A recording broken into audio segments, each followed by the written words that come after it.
The opinions and views expressed in the following program are those of the speakers and the host, and do not necessarily reflect those of Yoakley Scott Corporation and your sports network. Yeah, I've been closer to Jesus before, so can you help me out?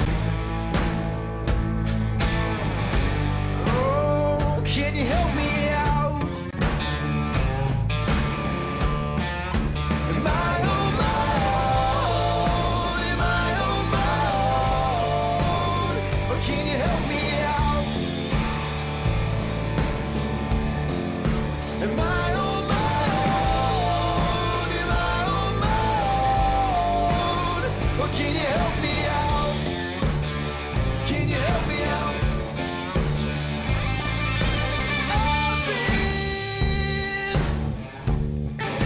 scared to look in my soul.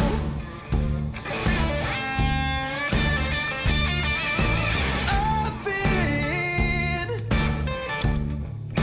afraid I would follow alone. Yeah, afraid of the things I've been told. Welcome into a Thursday edition of Running Points on ysnlive.com, presented as always by Greenwood Chevrolet on Mahoning Avenue in Austintown. If you're in the market for a new or slightly used automobile, you need to check out the good folks at Greenwood Chevrolet, located on Mahoning Avenue in Austintown. As I have mentioned so many times, when you're buying a car, you're generally looking for three really important factors. The sales department, let me do it this way because you want to see my fingers doing this. Not that I have magical fingers or anything like that. I mean, I don't. Jazz hands. No. You want to have a service department, a good service department, an honest service department because, well, let's face it, you don't want to have somebody sell you a lemon. That tends to that tends to be a little bit of a we're not going to ever see you ever again kind of thing.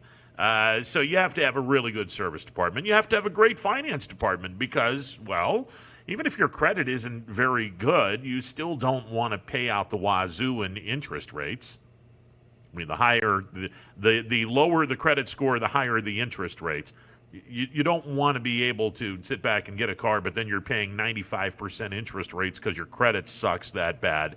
And you also want to have a really good service department when you're looking for a car. You got to have a great service department because, after all, even if nothing happens to your car, I mean, if you don't wreck it or anything like that, it still needs service. You still got to get your oil changed. You still got to, do the things that you need to do to keep your car going, and it's not going to break down on you. And so when you get an automobile, it's not just getting the automobile. You got to have these three things in order to have a great experience when you purchase your automobile, whether it be a new or used car. And that's where the folks at Greenwood Chevrolet on Mahoning Avenue in Austintown come into play. They have a great sales department, fantastic finance department, and a supremely good service department. Add all three of them up, and frankly, it's a no-brainer.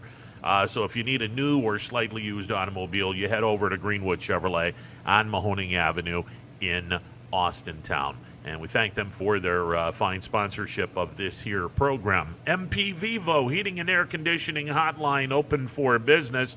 330-886-0813. That's 330-886-0813. We're another day closer to the NFL playoffs, and maybe tomorrow I'll throw down some predictions. I've got a general idea of what I think might happen. We'll see.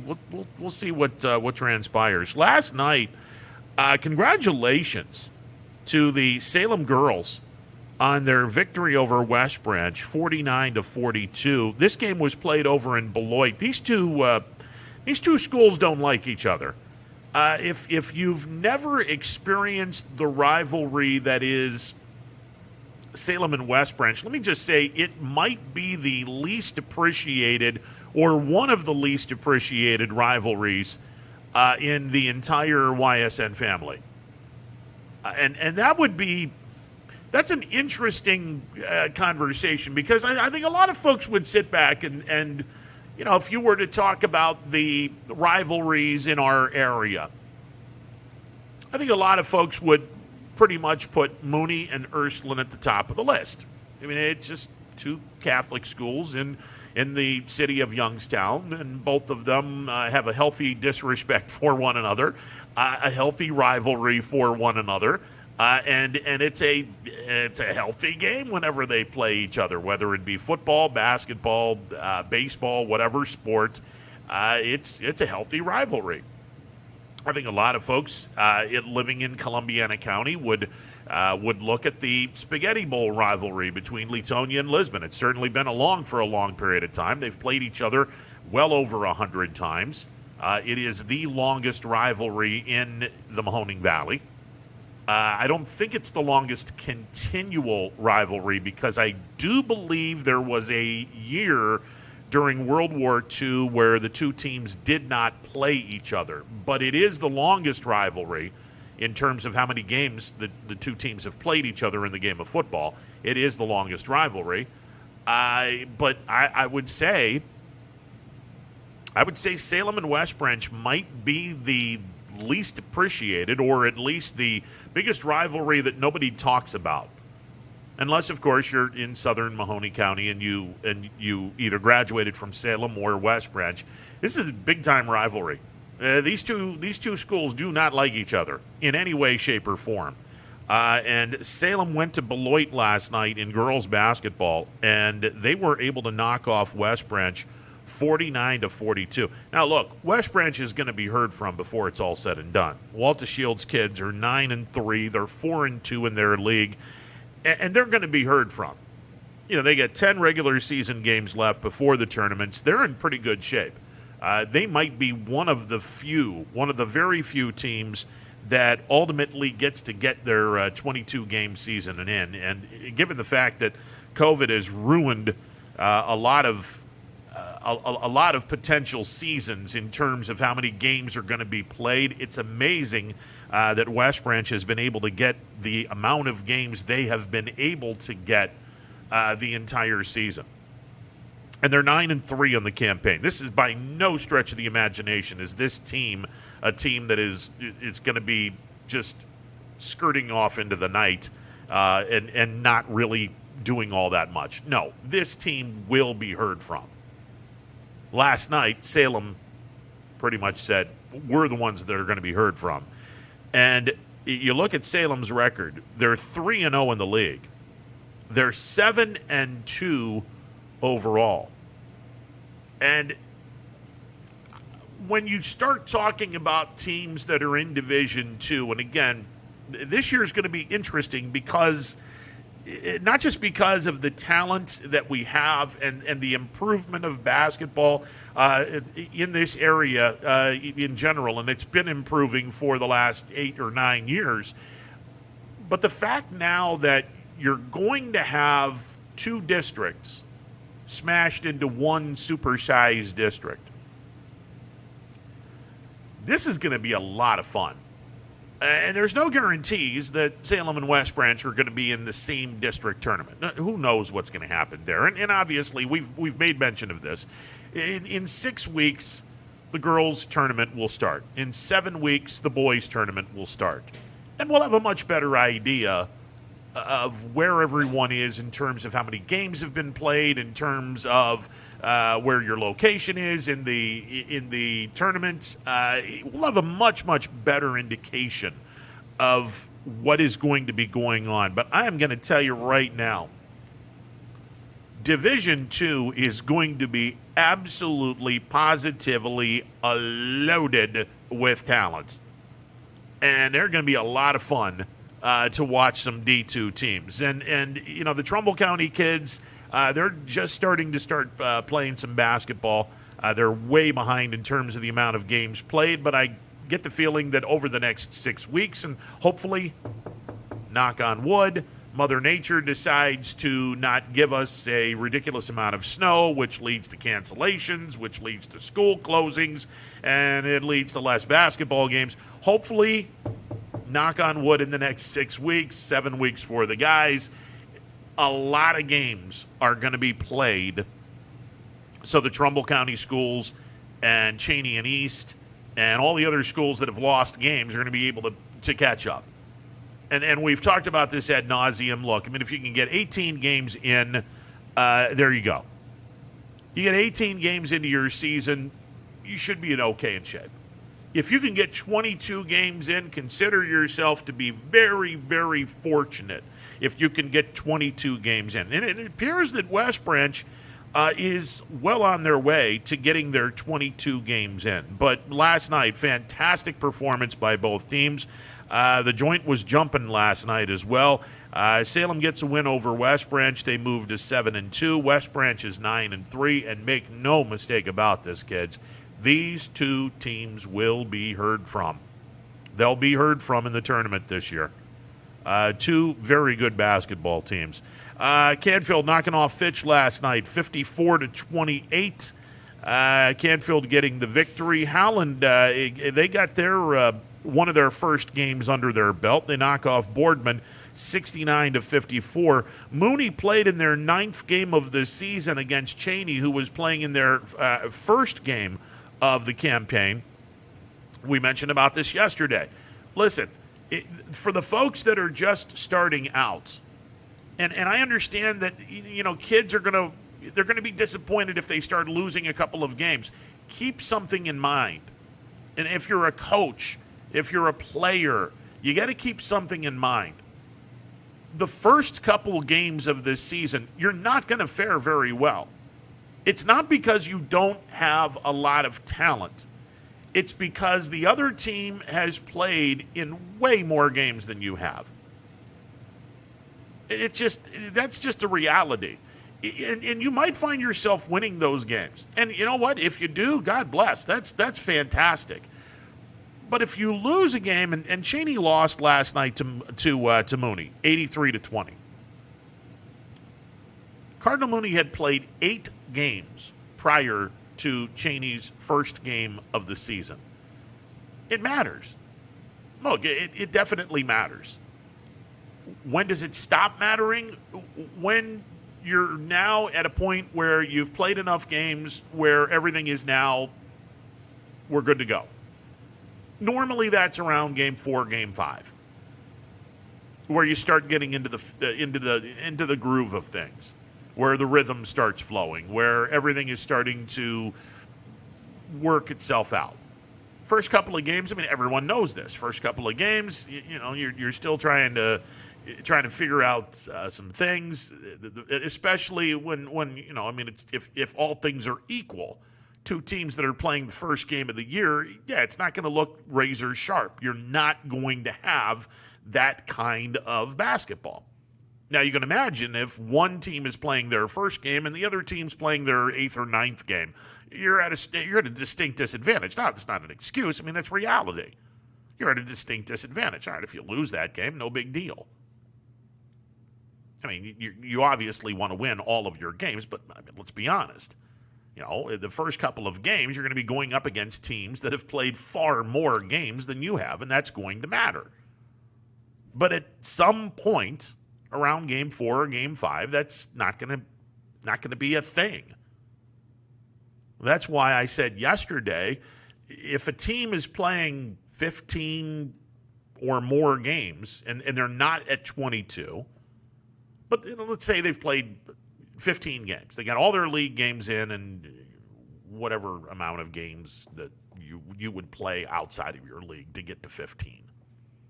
And the other team is fortunate that they've played their 22-game schedule. It's not going to matter.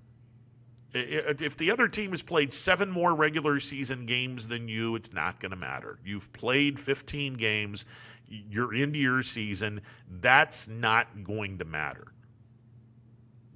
But it would matter if the team that, you know, what's the difference? 22 and 15 is 7. Okay, so if the team that you're playing and you're playing your first game of the year and they're playing their 8th game of the year, well, they've already played 7 games. Okay, that matters. That definitely matters because they have been able to be on the floor and they have played 7 games where you haven't played a game yet. That matters. If it's 9-1, that matters. 10-2, that matters. 11-3, that matters. About the 4th or 5th game, okay, now it's not really starting to matter because you're already into your season and you should be into the flow of things. The longer the season goes, the less this matters until it comes to a point in time where it doesn't matter. Fortunately, and hopefully, I don't want to say fortunately, hopefully over these next 6 weeks for the girls, 7 weeks for the guys, and counting, we're under 6 weeks now for the girls and under 7 weeks for the guys. Hopefully, everyone will have had their league games. I mean, the Northeast 8, that's 14 games. ITCL Scarlet Tier, 14 games. ITCL Gray Tier, 12 games. EOAC, 14 games. City Series, 6 games. The league with Boardman, Fitch, Harding, Canfield, Howland, 8 games. So those leagues that, don't have 7 or 8 teams in your league, you're probably going to have a few more non-conference games. And I'll say what I said earlier in the week. I will remind folks, it's not just, how do I want to put this? You don't just have schools in Trumbull County or Cheney and East. It doesn't stop, or it doesn't stop there. If you want to pick up games, you can also go across the border. There are teams in western Pennsylvania that, like Trumbull County and Cheney and East, are starting their season this month. They haven't played basketball at all, or any of the winter sports at all. Governor Wolfe decided to shut everything down until January the 4th. Now, I have a cousin, senior year at Greenville High School in Mercer County. As a matter of fact, if you drew a straight line from Greenville across into Ohio, it would probably be in the Badger, Bloomfield, Bristol area, north of Warren. It would definitely be north of Warren. They'd been practicing, but I think they were supposed to have played one game. Anyway, they hadn't played a game yet. So the folks in Mercer County, which if you look at a map geographically, Mercer County butts up against Trumbull County, Lawrence County butts up against Mahoning County by and large, and Beaver County butts up against Columbiana County by and large. Now, I've made mention of this. If you're familiar with East Palestine and you're familiar with where YSN is, we're off of State Route 14. You go into the village of East Palestine. Well, if I were to leave YSN, go up through the village of East Palestine and get back on State Route 14, if I were to make a right-hand turn instead of a left-hand turn, within a half a mile to a mile, I would run right into Pennsylvania and into Beaver County. And the first school, once I cross the Ohio-PA border, is Blackhawk. And then the next school over, Beaver Falls, and I believe there's one or two other schools in prominent schools in Beaver County. The point in all of this is, and obviously, you 99% of the time people love to stay in the state and love to be in the area. How do I want to do this? Yeah, area. You can't see my other hand. I feel like I'm one-handed right now. Anyway, it's like you want to be in the area, in your area, Trumbull, Mahoning, Columbiana County. And I don't think enough people realize, wait a second. And these people over in western Pennsylvania, they're in the same boat we are. Mercer County, Lawrence County, Beaver County, there's a lot of schools in western PA. And I'm not saying that you base your schedule on in PA, but you have options. Schools have a lot of options right now. And if you want to, if you want to get some games, and there's some schools that have already loaded their schedule up, and Lord knows, the teams that have not been nearly as affected, they've already loaded their schedule up to where, hey, their 22 games are in, or we're going to be damn close to 22 games. But there are going to be some schools that are going to need some help. And you might be able to get some help from the area teams. And in a perfect world, obviously, you want to have that help from the area teams. And if you wanted to go out into Stark County in the Canton area, Summit County in the Akron area, Cuyahoga, Lake, Geauga, Mentor's in Lake County. In that, southeast and into the city of Cleveland, you want to do that? Yeah, that's fine too. But there's 3 counties that are, I don't know, anywhere from 2 minutes to a half an hour, maybe a little bit more, just inside western Pennsylvania, that are going to be pretty much asking for teams to get on their schedule too. And honestly, I'd love to see some of our teams venture into Western PA and take on some of those teams in Western PA. I think it'd be fun, not just in basketball. I think it'd be fun in football too. Now, obviously, the state laws are a little bit different. The state organizations are a little bit different, but it's a little foreign to play a bunch of teams. And I would never ask for or say, hey, you should play a bunch of schools from Pennsylvania on your schedule. Now, but if you needed to play 1 or 2 teams to fill up your schedule, I'm just saying there's teams over in Western PA that are in the same boat. And who wouldn't want to try their hand against Kennedy Catholic? Pretty solid parochial school in Sharon and Hermitage. Newcastle's a pretty solid basketball program. So is Mercer. So is Grove City. Farrell and Greenville and some of those other schools. Be interesting. Be that as it may, a lot of teams will be looking for games, and hopefully everyone is going to get as many games as humanly possible. And as we've been saying all along, that's priority number one. Priority number one for everybody is to get your league games in. Get your league games in. That's priority number one. And again, if you're in the conferences like the Northeast 8, that's 14 games. That's 14 games. If you're in the EOAC, 14 games. If you're in the MVAC Scarlet tier, that's the smaller schools, 14 games. If you're in the gray tier, the bigger schools, now that's 12 games because there's only 7 teams in that conference.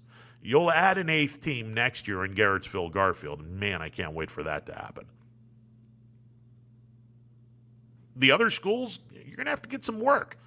Again, you got Fitch, Harding, Boardman, Canfield, and Howland that are all playing in one conference. Now, the good news for this conference, they, by and large, for the most part, are going to be playing East and Cheney and Mooney and Ursuline. So you should be able to get at least 15 games, if not more. In a perfect world, obviously, hopefully everyone gets 22 games in a perfect world. But if it doesn't happen, look, get your league games in, a couple of non-conference games. If you can get 18 games, it's not the end of the world if a team is only playing 18 games. It wasn't that long ago. Well, maybe it was pretty long ago, 40 years? Yeah, 41 actually. The last time the state of Ohio had 18-game seasons. The last year was 1979-1980, which was 41 years ago. Damn, that's old. I was a sophomore in high school. That kind of makes me old. hence the gray hair. That was the last time the state of Ohio said, okay, 18 games. My junior year, 1980-1981 season, we moved it to 20 games. Well, we being the OHSAA. Moved it to 20 games, and I think for about 10 years? I think it was 10 years. It was 20 games, and then they decided, no, we got to add this to 22. And we've been to 22 ever since. But if you get to 18 games, that's all right. There's not going to be that big of a difference between 18 and 22 in the grand scheme of things. Anyway, congratulations to Canfield knocking off Fitch last night, 54-28. Howland getting a win over the Boardman Spartans, 69-54. Mooney gets their victory over Cheney, 83-20. Kenton Central Catholic knocked off Warren JFK, 51-32. Badger a winner over Chalker, 47-46. Salem improves their record to 7-2 last night. They knock off West Branch, 49-42. West Branch is 9-3. I'm going to tell you what, that D2 playoffs are going to be so much fun. And Cardinal over Crestwood, 56-51. Couple of guys games. Champion gets a victory over Girard, 48-45, and Matthews upends Wyndham last night, 68-59.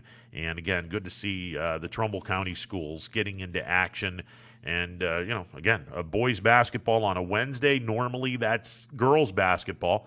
It's just, you're going to see this. A couple of teams will start playing games on days where you normally would see girls basketball. And some girls teams are going to invade the days that you would see boys basketball. I mean, let's be honest. Mondays, normally a girls game. Tuesday, normally a boys game.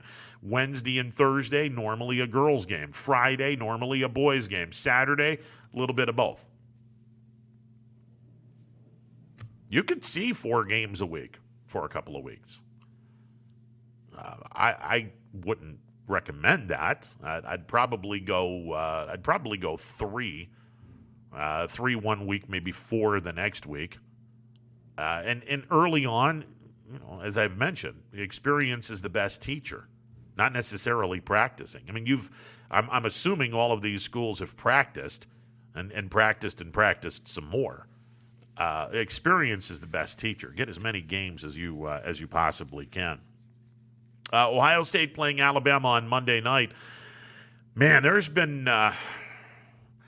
talk that game was starting to become questionable because of some COVID issues with Ohio State. That talk kind of went away yesterday. Buckeyes made some comments yesterday that everything seems to be okay. The main issue with Ohio State, from what I was told, the main issue from Ohio State was along the defensive line, that there may have been some issues along the defensive line. What I'm hearing now is everyone's ready to go, that we'll have a game on Monday night. Hopefully that's the case. Again, in the COVID world, it's life ain't fair. In general, life ain't fair, but when you throw in COVID, you're not going to have a perfect world. Not that you've ever had a perfect world, but throw COVID in, now you're really not going to have a normal set of circumstance. It's like I said with the NFL playoffs. Unfortunately, Cleveland is dealing with COVID right now. Now, the good news for the Browns, they did not have anybody test positive for COVID yesterday. From what I'm told today, they were going to do another round of testing.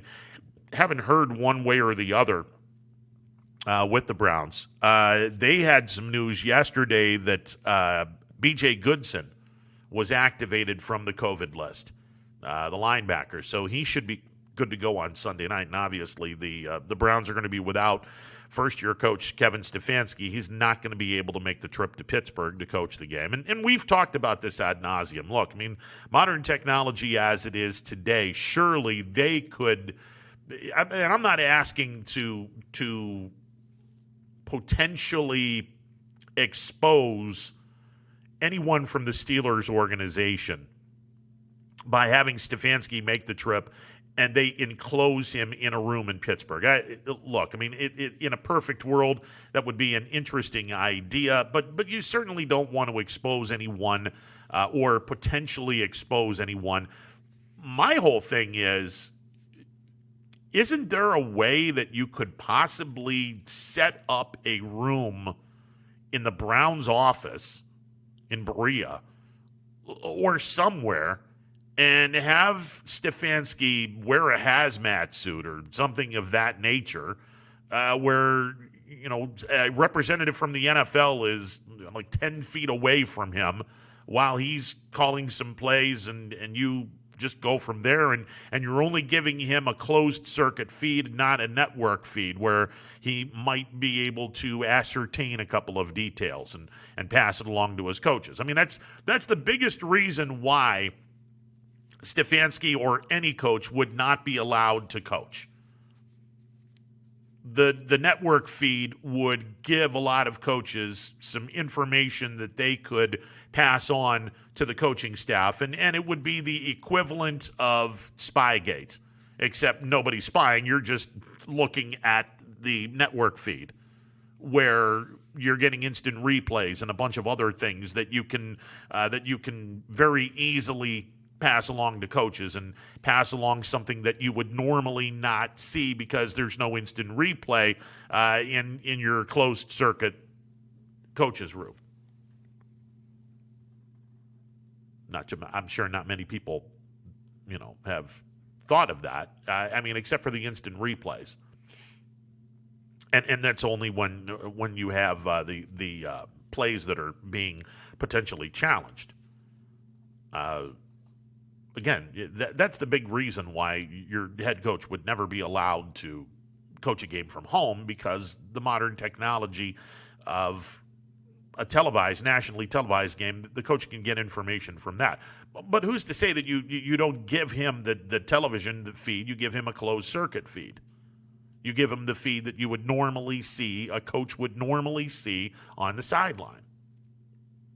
I mean, surely we have the modern technology for this. Well, apparently not, because your coach is not going to be allowed to coach the game, and it's frustrating. But it is what it is. Now, don't think for a second that Stefanski doesn't have the game plan. He's not going to have the game plan in order, and he's not going to essentially have Alex Van Pelt call the plays that he would normally call. Now, Alex Van Pelt may change some stuff up, but the fingerprints on this game plan, they belong to Kevin Stefanski. Van Pelt will call the plays, and Preifert will coach the game, and he'll make along with the offensive and defensive coordinators, they'll make the adjustments if need be. Look, I still think, do the Steelers win the game? Probably. Do the Browns have a chance? Abso-friggin-lutely they do. Yeah, absolutely they do. It's just a matter of, are they going to be able to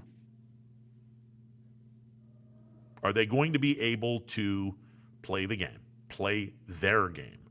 That's the $1 million question. But yeah, absolutely they have an opportunity to win this game. Hell, they didn't finish 11-5 by just looking around and saying, okay, I guess we can win this game. No, they're 11-5. They're a good team. If they're not in the play, if they didn't get to the playoffs by being a crappy team, they're a good team. Now, are they good enough to beat the Steelers? Again, if they execute their plays, they can win. Whether or not they do, that's the $1 million question. And without Bitonio at guard, that's going to make your running game a little bit tougher. And let's be honest. Look, last week, Browns won, but not everyone was playing for the Steelers. And it begs to, obviously it begs to say that you're going to have a much better defensive line. You're going to have much better linebackers. You're going to have some guys back in the secondary that didn't necessarily play in the last meeting last week. Now, for the Browns, you're going to have a couple of guys back, but you're also going to have a couple of guys that are not going to be able to play. And it just, again, did you play down to the caliber of your competition? Lord knows a lot of teams have done that. This is another game, and this will be an absolute test. And you throw into the fact the Browns haven't won in Pittsburgh since 2003. It'll be a tough hill. It'll be a tough hill. But like I said yesterday, if the Browns are able to have the time of possession close to 34 minutes and have 130 yards rushing, based on those two numbers, they have a shot. Now, I'm not saying they're going to win, but they have a shot. They have a better than average shot if those two things happen to come together. Now, obviously, the big thing for the Browns, you got to play defense against a pretty good Steelers offense. And, oh, by the way, Ben's playing, and not to say that he's going to put up better numbers than what Mason Rudolph did last week, but, he's a better quarterback. There's no two ways about that. He is a better quarterback. So this will be a fun game. This will undoubtedly be a fun game. And again, it's the last game on the wild card weekend. No question. This was intentional. This game going on a Sunday night. This was intentional. Listen, the 6 games that are being played right now, there's 2 absolutes with these 6 games, and the suits got it right. Tom Brady equals primetime. No two ways about this. Tom Brady equals primetime. He is a 6-time Super Bowl champion. He equals primetime. So you have to put him on one of those prime games, and obviously they're going to put him on Saturday. Okay, great.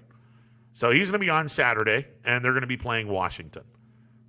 It's foregone conclusion. Tom Brady, anything involving Tom Brady, he's going to go on primetime because he's Tom freaking Brady. No problem. And the second game, this is a no-brainer. Browns-Steelers. It's a great rivalry. Now, look, defining rivalry is two teams that, that battle each other and that beat each other up. Okay, one team is beating the other team up far more than the other team is beating them up.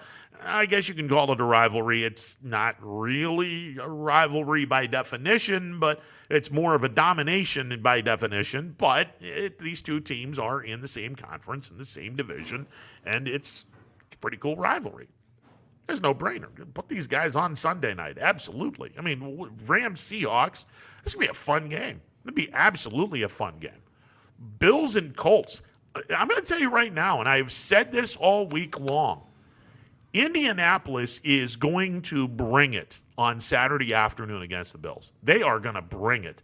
That offensive line is good. That defense is good. They've got a tremendous running game. They're going to bring it. And, Saints and Bears, that's probably going to be a blowout. That's probably going to be a blowout.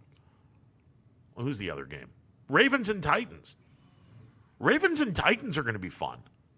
That's going to be a fun game. Derrick Henry and his ridiculous amount of yardage. I mean, he gained over 2,000 yards, and I think he joins about 6 other running backs that have gained 2,000 yards in the history of the National Football League. I mean, AP did it. Adrian Peterson. Eric Dickerson did it. Terrell Davis did it. OJ has done it. Who was the previous running back from the Ravens? And I can't remember. It's and then you have Derrick Henry. There's 6 running backs total that have run for 2,000 yards in a season. 5 of the 6 did it in 16 games. Only one has ever done 2,000 yards in 14 games. That would be O.J. Simpson. The other 5 did it in 16 games. And listen, 16 games, 2,000 yards. I mean, you're good God, that's a lot of yards, especially in today's game. I mean, my Lord. Big news that just broke. Cleveland Indian fans, you're not going to want to hear this. Francisco Lindor has just been traded. Lindor has been traded to the New York Mets. There is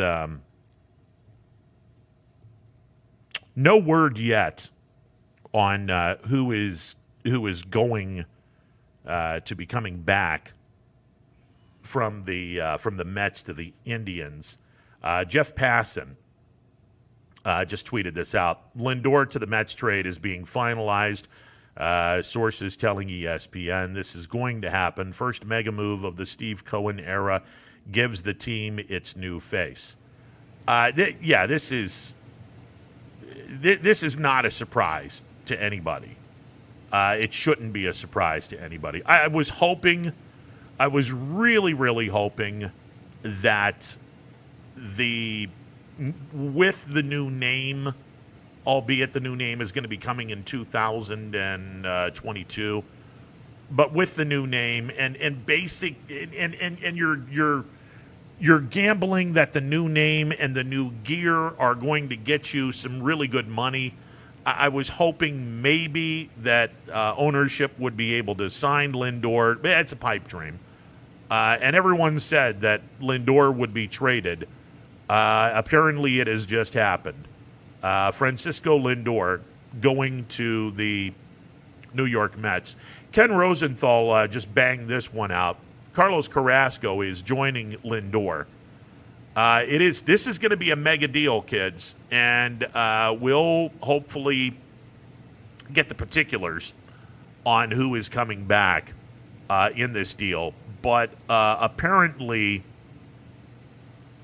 Carlos Carrasco and Lindor are going to go to the New York Mets. What the Indians get back from the Mets organization is going to be interesting. Infielder Andres Jimenez is supposed to be his name is supposed to be jumbled about. So is right-hander Ryan Wolfe, the Mets' second-round pick in the 2019 draft. It's going to be a bunch of prospects. One would think it would be a bunch of prospects the Indians would be getting back. But again, Cookie Carrasco and Francisco Lindor headed to the New York Mets. That is that's the deal right now. So I'll tell you what we're going to do. We're going to take a timeout. We're going to see if we can get some information in terms of the players that are coming back from the New York Mets to the Indians. But again, Carlos Carrasco and Francisco Lindor have just been traded to the New York Mets. No word yet on who the Indians are getting back, but based on the fact they've just given up two really big names, I would think that the Indians are going to be getting back a pretty good boatload of talent. We'll see what they get back from the New York Mets. Lindor and Carrasco to the New York Mets. This just broke a couple of minutes ago. We'll see if we can get any names or anything of that nature. We'll take a timeout. On the other side, we'll hopefully have some answers. That's coming up. This is a Thursday edition of Running Point presented by Greenwood Chevrolet on Mahoning Avenue in Austintown. Back in a bit. 21 News. Let's get right to our top story tonight. More experienced reporters. A new Wilmington restaurant. GM Lordstown. Telling more local stories. We'll look at efforts Boy is recovering from a broken. Around our valley. Community in Niles. We are here in Youngstown, right up. Because you expect. It's important for everyone. No place like home. More local news. In Mercer County Court. 21 News is our valley's #1 local news. Welcome home to a home made homier with Baird Brothers Fine Hardwoods. Inspiration starts at BairdBrothers.com and is turned into reality when high-quality hardwoods are delivered right to your home. Baird Brothers has the latest design trends, shiplap and skinny lap interior siding, antique oak rustic flooring, and, well, you'll find them all at BairdBrothers.com. Ordered easily Delivered conveniently. Enjoyed comfortably. BairdBrothers.com. Attention football fans, order Coca's Pizza tailgate package for only $54.99. You'll receive 24 slices of our delicious cheese pizza, 20 jumbo wings, and 2 of our famous foot-long pepperoni rolls. Coca's Pizza, we serve it hot. Hi, this is Tommy Clem, owner of WRS Insurance Solutions. WRS Insurance Solutions is a local independent agency that specializes in life, Medicare, long-term care, and disability products. Call us at 330-953-3722 or visit us at wrsinsurancesolutions.com to learn more. Good luck to all the student athletes in the Valley. Your Armstrong services are more important than ever. There are more and more connected devices in the home these days. To get the most out of your experience, you need a network that is always getting better. You deserve superior performance, and that's what Armstrong offers every day. Whether you're working from home, enjoying your favorite content together, or simply catching up while apart, count on Armstrong to keep you connected to what matters most.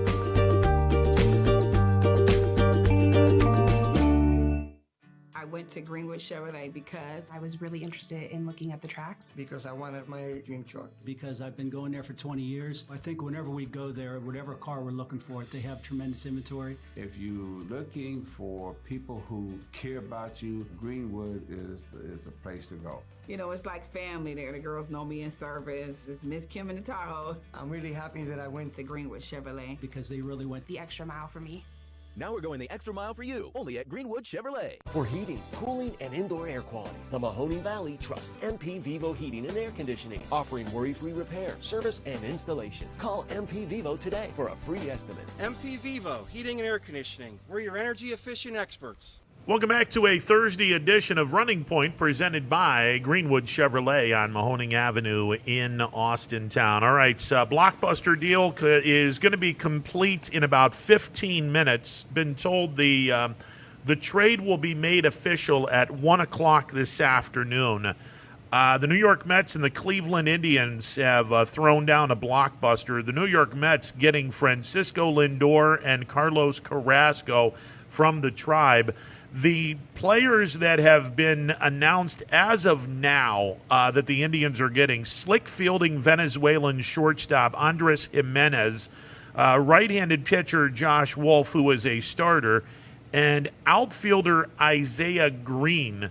3 guys in the Mets organization. I would consider Jimenez to be a blue chip prospect. Wolfe and Green, I got to look at their status from some other folks within Major League Baseball. To be honest, I've heard of Josh Wolfe. I've never seen anything on him, so I honestly don't know. I'd have to look at the numbers. Isaiah Green, again, I've not seen him. I've heard of him. I've not seen him. Andres Jimenez is a pretty damn good shortstop.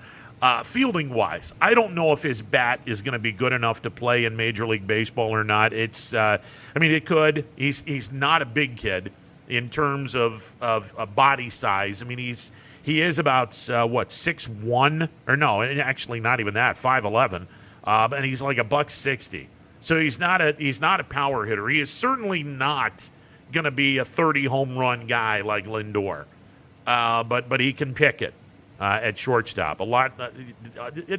Think of a Omar Vizquel light, at least defensively wise. At the shortstop position. The other 2 guys, as I mentioned, right-handed pitcher Josh Wolfe, outfielder Isaiah Green, they're involved in this deal as well. This is, this is part of the problem of Major League Baseball. You have a situation where you don't have a salary cap per se, and the folks are going to sit back and if you're an Indians fan, obviously the fans are going to sit back and say, well, the Dolan family, they've dropped the ball. This is just another reason for me not to go to the ballpark. Well, none of you went to the ballpark anyway. team was 93 wins from 2013 to 2019, and yet they were bottom third in attendance 7 years in a row. It gets tiring after a while, but it's the truth. As the Indians had no intention on signing Lindor to a long-term deal. They just weren't going to, in a non-salary cap world, they weren't going to give a guy $30 million a year and have 24 or 25 other guys sharing the, $60 million. And I'm being very kind to the Indians. If they were going to spend $90 million, a $90 million payroll team, okay, $30 million goes to Lindor. The other 24 guys are going to share $90 million. It's not going to happen. You're not going to have a very good team. And I think the Indians, say what you want about the front office, I think they've earned the trust of some people based upon the talent that they've been able to get in trades and the talent that they've been able to get through the draft and cultivating that talent. Obviously, you play to win a World Series. Clearly you do. And the Indians, they were fortunate enough to get into the World Series in 2016. And unfortunately for them, they were banged up and they were on fumes by the time the World Series happened. They had a 3-1 series lead, and Cubs won 3 games in a row. It happens. 79, the Orioles had a 3-1 lead on the Pirates. Pittsburgh beat them 3 straight. It happens. It happens. But for the Indians, depending on how you look at it, is it a dark day for the franchise? Well, clearly a lot of people are going to be pissed that Lindor's gone. I'm a little more disappointed that Cookie's gone. Again, you're trading Lindor. Okay, that's to be expected. And I guess looking at this, if you include a guy like Carrasco, and I'm not gonna sugarcoat anything. Obviously this is a deal that is money driven, no question about that. Look, Lindor was scheduled to make $20 million, a little over $20 million. Cookie's contract is what, 15? That's $35 million that the organization just saved. And then you include the fact that they said goodbye to Santana.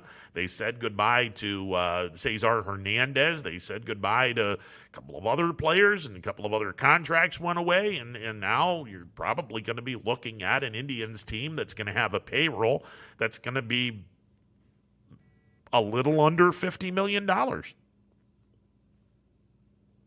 be honest with you, I think this is Bieber's last year before he goes to arbitration. So he's not going to make a lot of money because, again, he's not arbitration eligible yet. So the first 3 years of a player's career, they're basically tied to the organization, and the organization can pay whatever amount they want to as long as they are above minimum wage, which in Major League Baseball is, I want to say, $550 or $575. It is minimum wage. $575,000 is minimum wage in Major League Baseball. Somewhere in that vicinity. It's been so damn long since I've looked at that. Probably because it's been so damn long since I was involved in it. But it's somewhere between $550 and $600. I don't think it's $600, but it's somewhere around $550 is minimum wage for Major League Baseball. The first 3 years of a guy's career, Major League Baseball can sit back and say, you know what, we're going to give you $550,000. It's minimum wage. Now, of course, if you do that, you're pretty much guaranteed that you're never going to sign this guy to a contract. Let's be honest. You do have to throw, in the words of Austin Powers, throw me a friggin' bone. Yeah, you got to throw the players a friggin' bone. But they're not going to be paying Bieber a ridiculous amount of money. He's not going to see $2 million a year. He's not going to even see $1 million. He'll probably be somewhere near $1 million, but he's not going to see $1 million. Now, when he goes to arbitration, now the numbers are going to go up exponentially. They're going to go up because now you have 3 years in your career, and now you're going to get your money. Years 4, 5, and 6, you go to arbitration, and you let an arbiter decide if the two teams can't come to an agreement on what you're worth.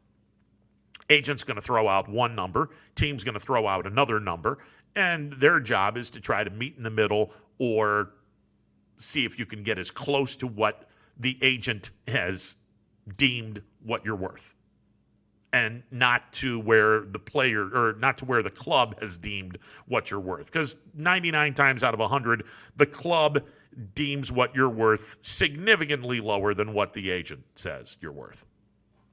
And if you're a good agent, you're going to be able to get this guy whatever you're asking for, or at least closer to what you're asking for instead of what they are asking, or what they're offering, is what I should say. So Bieber's not arbitration eligible, and I don't believe Franmil Reyes is arbitrarily eligible. And I don't think Clevenger is even arbitrary eligible. Well, Clevenger's gone anyway. Never mind. Tristan McKenzie isn't.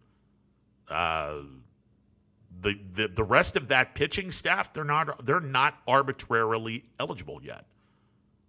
So the Indians are going to be basically paying, by and large, a bunch of guys who have been in Major League Baseball on this starting roster.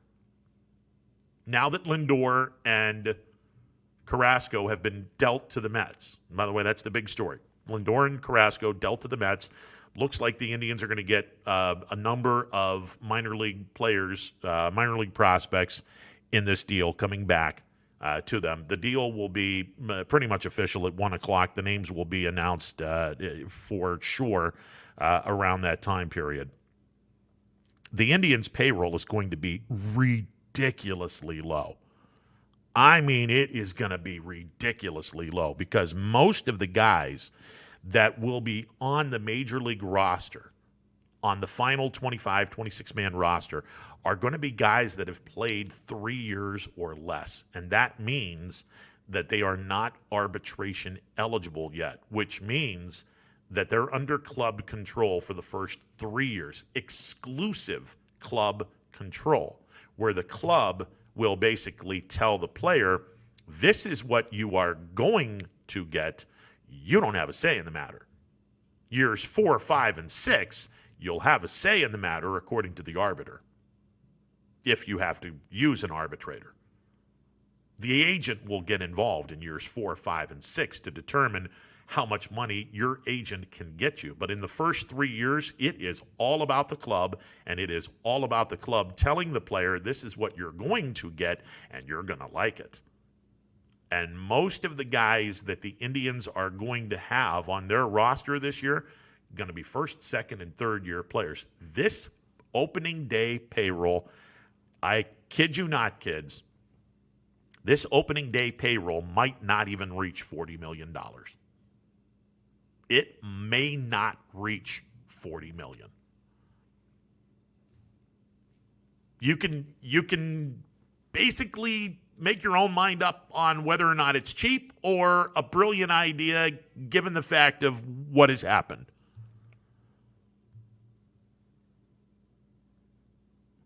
I'm just saying that you're probably not going to see a $40 million payroll for the Indians this year, based upon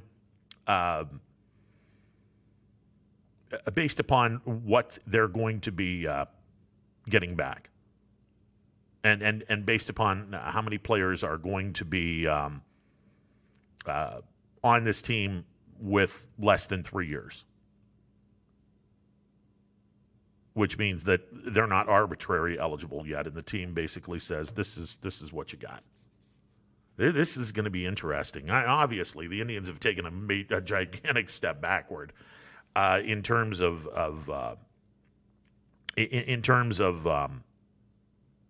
trying to compete? No. They're without saying they're rebuilding, because the pitching staff is still there, and they're going to be in a lot of games because of the pitching staff. No, they're not a pennant contender in any way, shape, or form. Not now. Good move for the Mets, and maybe a really good move for the Indians down the road. I mean, again, if the prospects turn out to be as good as advertised, then maybe it's a fantastic move. But Lindor to the Mets, hey, look, the Mets will sign him to a long-term deal, and he'll be in New York City, and he'll be the face of the New York Mets franchise. Damn shame that the Indians aren't a big market team. I mean, it just yet another reason a lot of folks in the smaller markets are going to constantly have the short end of the financial stick because they just don't get what the large markets get. Now, the advantage for the small markets, if you're good enough to scour the system and use the farm system to improve your team, that's great. Now, the only difference is you're not going to be able to keep those guys, by and large. You're not going to be able to keep those guys, and then you're going to have to, in some way, shape, or form, those guys are going to go to the bigger markets, and you understand now why Major League Baseball probably needs a salary cap, but they're never going to get a salary cap because the Players Association would never, ever, ever in a million years go for it, and that's where we are with baseball. All right, 330-886-0813, the MP Vivo Heating and Air Conditioning Hotline, open for business. We'll take a timeout, be back in a bit. It is a Thursday edition of Running Point presented by Greenwood Chevrolet on Mahoning Avenue in Austintown. Hello, I'm Greg Burbick with G. Burbick Farms. For the last 100 years, my family has farmed in Columbiana and Mahoning counties. I began raising cattle in 1996 with the goal of providing a better product for you and your family on the dinner table. Our grass-fed and grain-supplemented Black Angus beef are raised with no hormones, steroids, or antibiotics. We're known for our hometown-friendly service and incredible tasting products. We're locally owned and have customers across the tri-state area. Our products go from our farm to your family. Stop by our farm on New Buffalo Road or visit us on the web at gburbickfarms.com. Don't forget to like us on Facebook. G. Burbick Farms, it just tastes better.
With Myers Family Insurance, your local Medicare and retirement resource. We're excited to have sports back. Whether you're on the field or cheering from the stands, sports unifies communities and brings hope for the future. We're all one team working together. At Myers Family Insurance, we know the importance of a great team. Our team continues to grow to help you with your Medicare and retirement needs. The annual election period is October 15th through December 7th. Now's the time to make sure your plan continues to meet your needs for the upcoming year. Call today. WRS Wealth Advisors, the area's premier wealth and retirement specialists. Located on South Avenue in Boardman. It's storm season. I think we're under the gun for some heavy storms over the next couple of hours. And Storm Tracker 21 is ready. This is probably the one we're keeping a closer eye on. On air. And locally, we're going to have a lot of eyes on our area. Online. All right, let's talk high-risk futurecast and the timing of this weather. On social media and on our app. Rain will come and go tomorrow. There'll be some dry intervals. Stay ready with Storm Tracker 21. The severe weather threat now through around sunset this evening. Hi, I'm Colin Chupa. And I'm Kelsey Clem from K-Squared Marketing. Our boutique marketing firm specializes in media planning and buying, public relations, event marketing strategies, and strategic sponsorships. We can integrate our services with your existing game plan, or we can be your entire marketing team. Your goals, our game plan. Let's win together. Call K-Squared Marketing at 330-623-2730 or visit ksquared.marketing to learn more. Hi everyone, this is DJ Yoakley with Your Sports Network. We appreciate your support of YSN and welcome you to the YSN family. Our broadcast streams are brought to you live at no cost to you by sponsors that are local to this community. Without the vision and generosity of our sponsors and partners, we would not be able to bring this game to you today. So please support the great businesses and leaders that are making this game possible. And if you're a business in need of great advertising and sponsorship opportunities, feel free to head over to our site for more information on the right fit for you. We are local, we are loyal, and we are live. We are YSN. Ah, the details. Baird Brothers Fine Hardwoods is one fine ride. Perfect cornering, superb handling, sporty and stylish, power to spare, plus awesome mileage. Yeah, jaw-droppingly beautiful lines and well appointed with luxurious trim. Put more oomph in your life and start beholding the molding. Find your home's fine hardwood at BairdBrothers.com. No matter what the weather, be prepared with a reliable, efficient Rude gas furnace or air conditioner from MP Vivo Heating and Air Conditioning. Call your energy-efficient expert, MP Vivo, today for a free estimate. Here at MP Vivo, we rely on Rude, and so should you. Welcome back to a Thursday edition of Running Point, presented by Greenwood Chevrolet on Mahoning Avenue in Austintown. Ron Potesta with you. MP Vivo Heating and Air Conditioning hotline open for business, 330-886-0813. That's 330-886-0813. The breaking news that has now been made official. The New York Mets and the Cleveland Indians get a blockbuster deal going where the Indians have sent their franchise player, Francisco Lindor, and the Indians are going to be getting a young shortstop, Andres Jimenez, a right-handed pitcher by the name of Josh Wolfe, and outfielder Isaiah Green. Those are the three guys that we know of that are headed to the Indians. Jimenez, 21-year-old Venezuelan shortstop.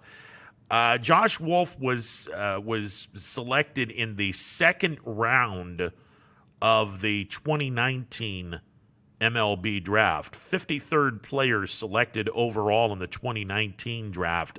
He pitched in high school with St. Thomas High School. It's a Catholic school out of Houston. And apparently he's 6'3", about $170, right-handed pitcher, throws in the low mid-90s, tops out in the upper 90s, has the off-speed pitches, the slider, the curveball, and the changeup, and he spent 5 starts in the Gulf Coast League, which is no longer, by the way, thanks to Major League Baseball. He's 5 years of pro baseball experience, 8 innings, 4 runs, 3 earned, 9 hits, 1 walk, 12 strikeouts over the 8 innings in which it encompassed 5 starts, 8 innings, which isn't surprising because they normally do that in the in rookie ball. They don't normally let the pitcher go 5, 6, 7 innings. They normally just say, okay, we're gonna get your feet wet, and you'll go 2 innings, 1 or 2 innings, and we'll see what you got, and then we'll get you in there in a couple of days. We'll get you back in there and let's see what you got, and we'll work on mechanics from that perspective, and then when we think that you're pretty much ready to go, we'll move you up to low A, or not low A, but back then it would have been short season A ball, and the Mets had a short season A League team in the New York Penn League. Now the New York Penn League is essentially the Major League Baseball Draft League, which I think is going to be pretty cool, but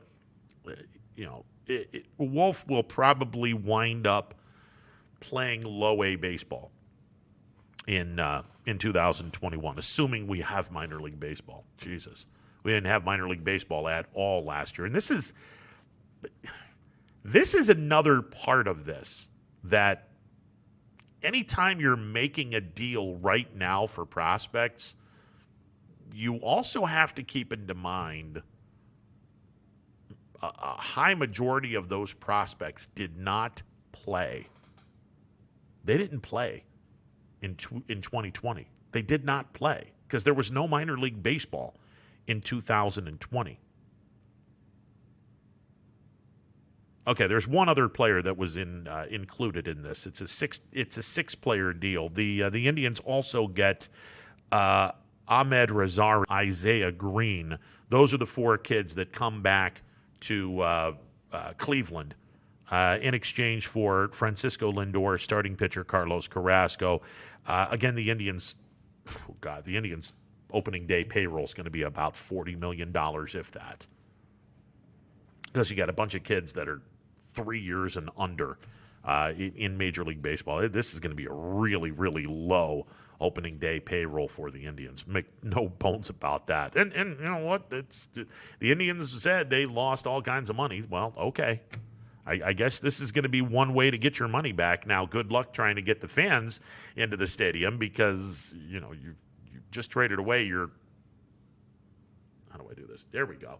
You just traded away your franchise player, and you traded away the most popular player not named Lindor and Cookie Carrasco. Yeah, good luck trying to get the fans to your ballpark. Not that they were going to the ballpark anyway, but good luck trying to get the hardcore fans now into your ballpark because you just traded away the two most popular players and got prospects, decent prospects, but not good. Not good. Not good short term. Maybe it's going to be a home run long term, but not good short term. All right, let's get back to local sports. Again, we have girls basketball last night, and again, congratulations to Salem knocking off West Branch 49-42.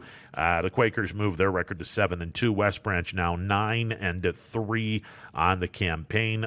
Both teams will be heard from when we get to the D2 playoffs. And the beautiful thing about the tournaments this year, like the fall sports, the tournaments are going to be two districts combined into one supersized district. The only question, I'm going to assume, which is a horrible word. You don't like assuming anything, but the thing that makes the most sense, which is kind of where I'm going to assume, because it makes the most sense. Division 4, you'll have the district which involves the Mahoning and Columbiana County schools and the district that involves the Trumbull County schools. Those are the two districts that are going to merge into one, you would think.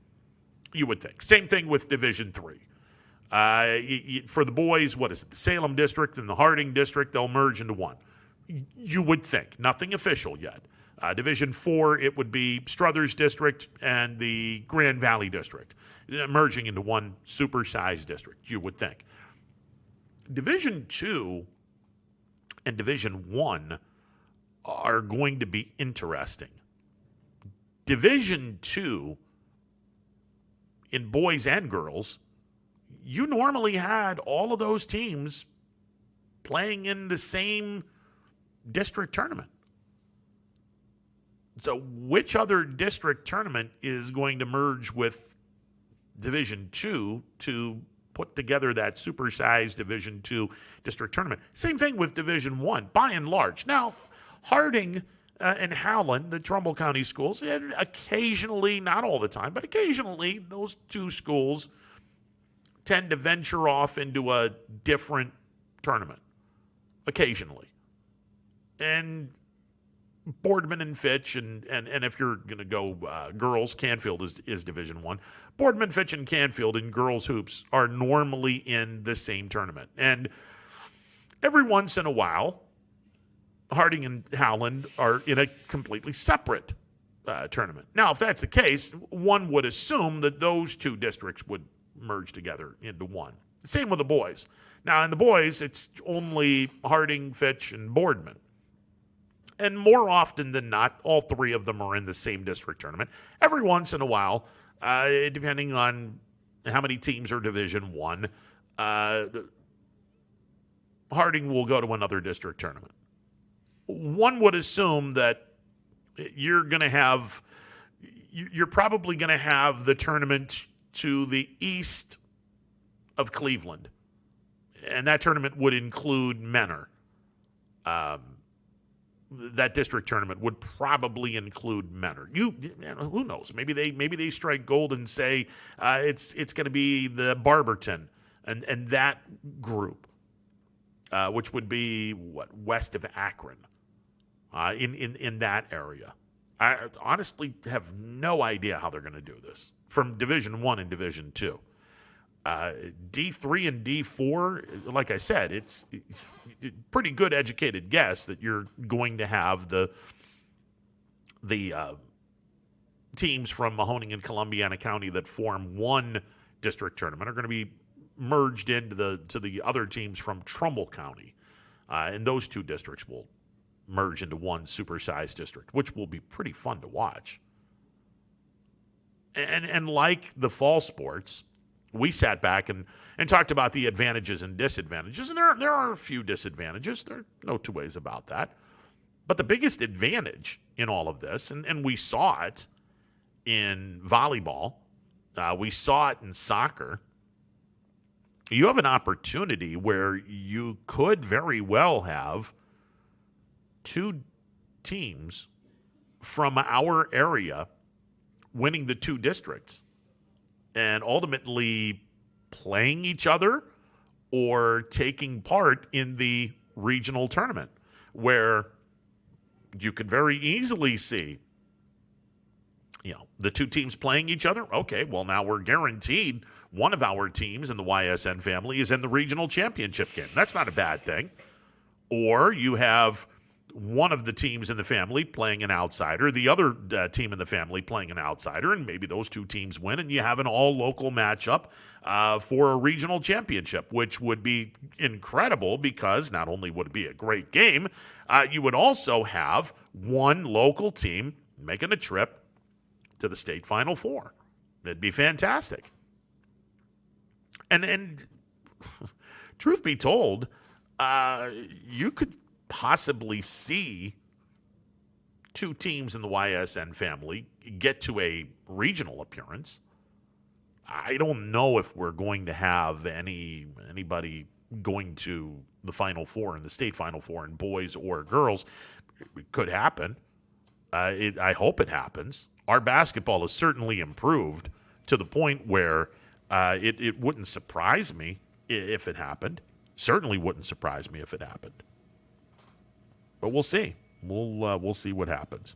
All right, 330-886-0813. The MP Vivo Heating and Air Conditioning Hotline open for business. With you till 3 o'clock, at which time DJ and the fellas have a Thursday edition of the Power Hour. And that'll be coming up at 3 o'clock on 3 o'clock this afternoon. And they will take you into the 4 o'clock hour, and I believe we have a bunch of games, a bunch more games tonight on the network. We'll have to take a look and see how many games we got going on in the network tonight. But it should be entertaining, and Lord knows we got a lot of basketball. I know that. Coming up at the top of the hour, we will hear from Rob Schmidt. Rob is going to be en route to the Nutter Center in Dayton. The YSU men are going to be playing Wright State. And again, all the month of January, league games will not have fans in the stands. So the Nutter Center will be absolutely empty except for the daily workers that are there to the timekeeper and some of the other folks within the SID department at Wright State and Youngstown State. Other than that, the arena is going to be absolutely empty. And Youngstown State, coming off of a victory over Carlow, an NAIA school, on Monday. Youngstown State split with Green Bay over the weekend. man, you got to take care of business at home and do the splitting on the road. Well, they lost 2 straight to Cleveland State on the road.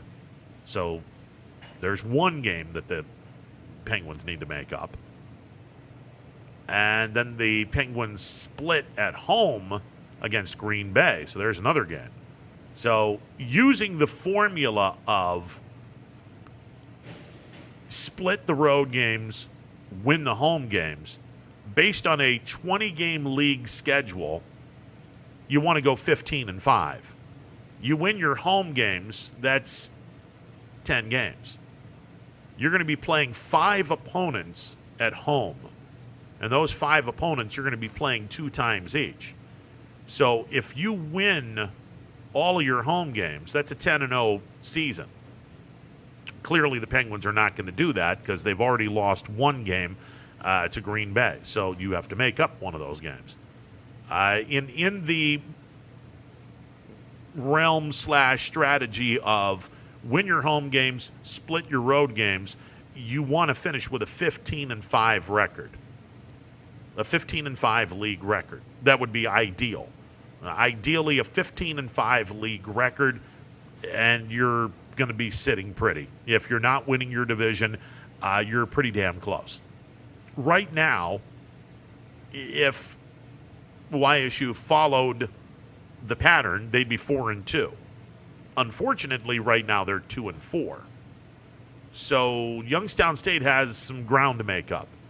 They have 2 at Wright State this weekend. You're probably not going to win 2 games at Wright State. I can pretty much, well, there's no guarantees in life, but this one would be pretty close. You're not going to win 2 games in Dayton. If you can get a split, that would be terrific, and that would be ideal. You go to 3-5. Oakland is a tough place to play. That's the next game. It's north of Detroit. It's a tough place to play, but Oakland doesn't have as much talent as Youngstown State. This is where the Penguins could very easily say, hey, you know what? We should be able to take 2 in a row here and go to 5-5. Okay, if you're at 5-5, that's not bad. Now, under the plan of win at home, 2-0 every time a team comes into town, and 1-1 when you're on the road, under the plan, you would be 6-4. If the Penguins are 5-5, now you got to make up a game somewhere. Okay, that means that you're going to have to win your home games because you got 4 more teams that are going to be playing in your building.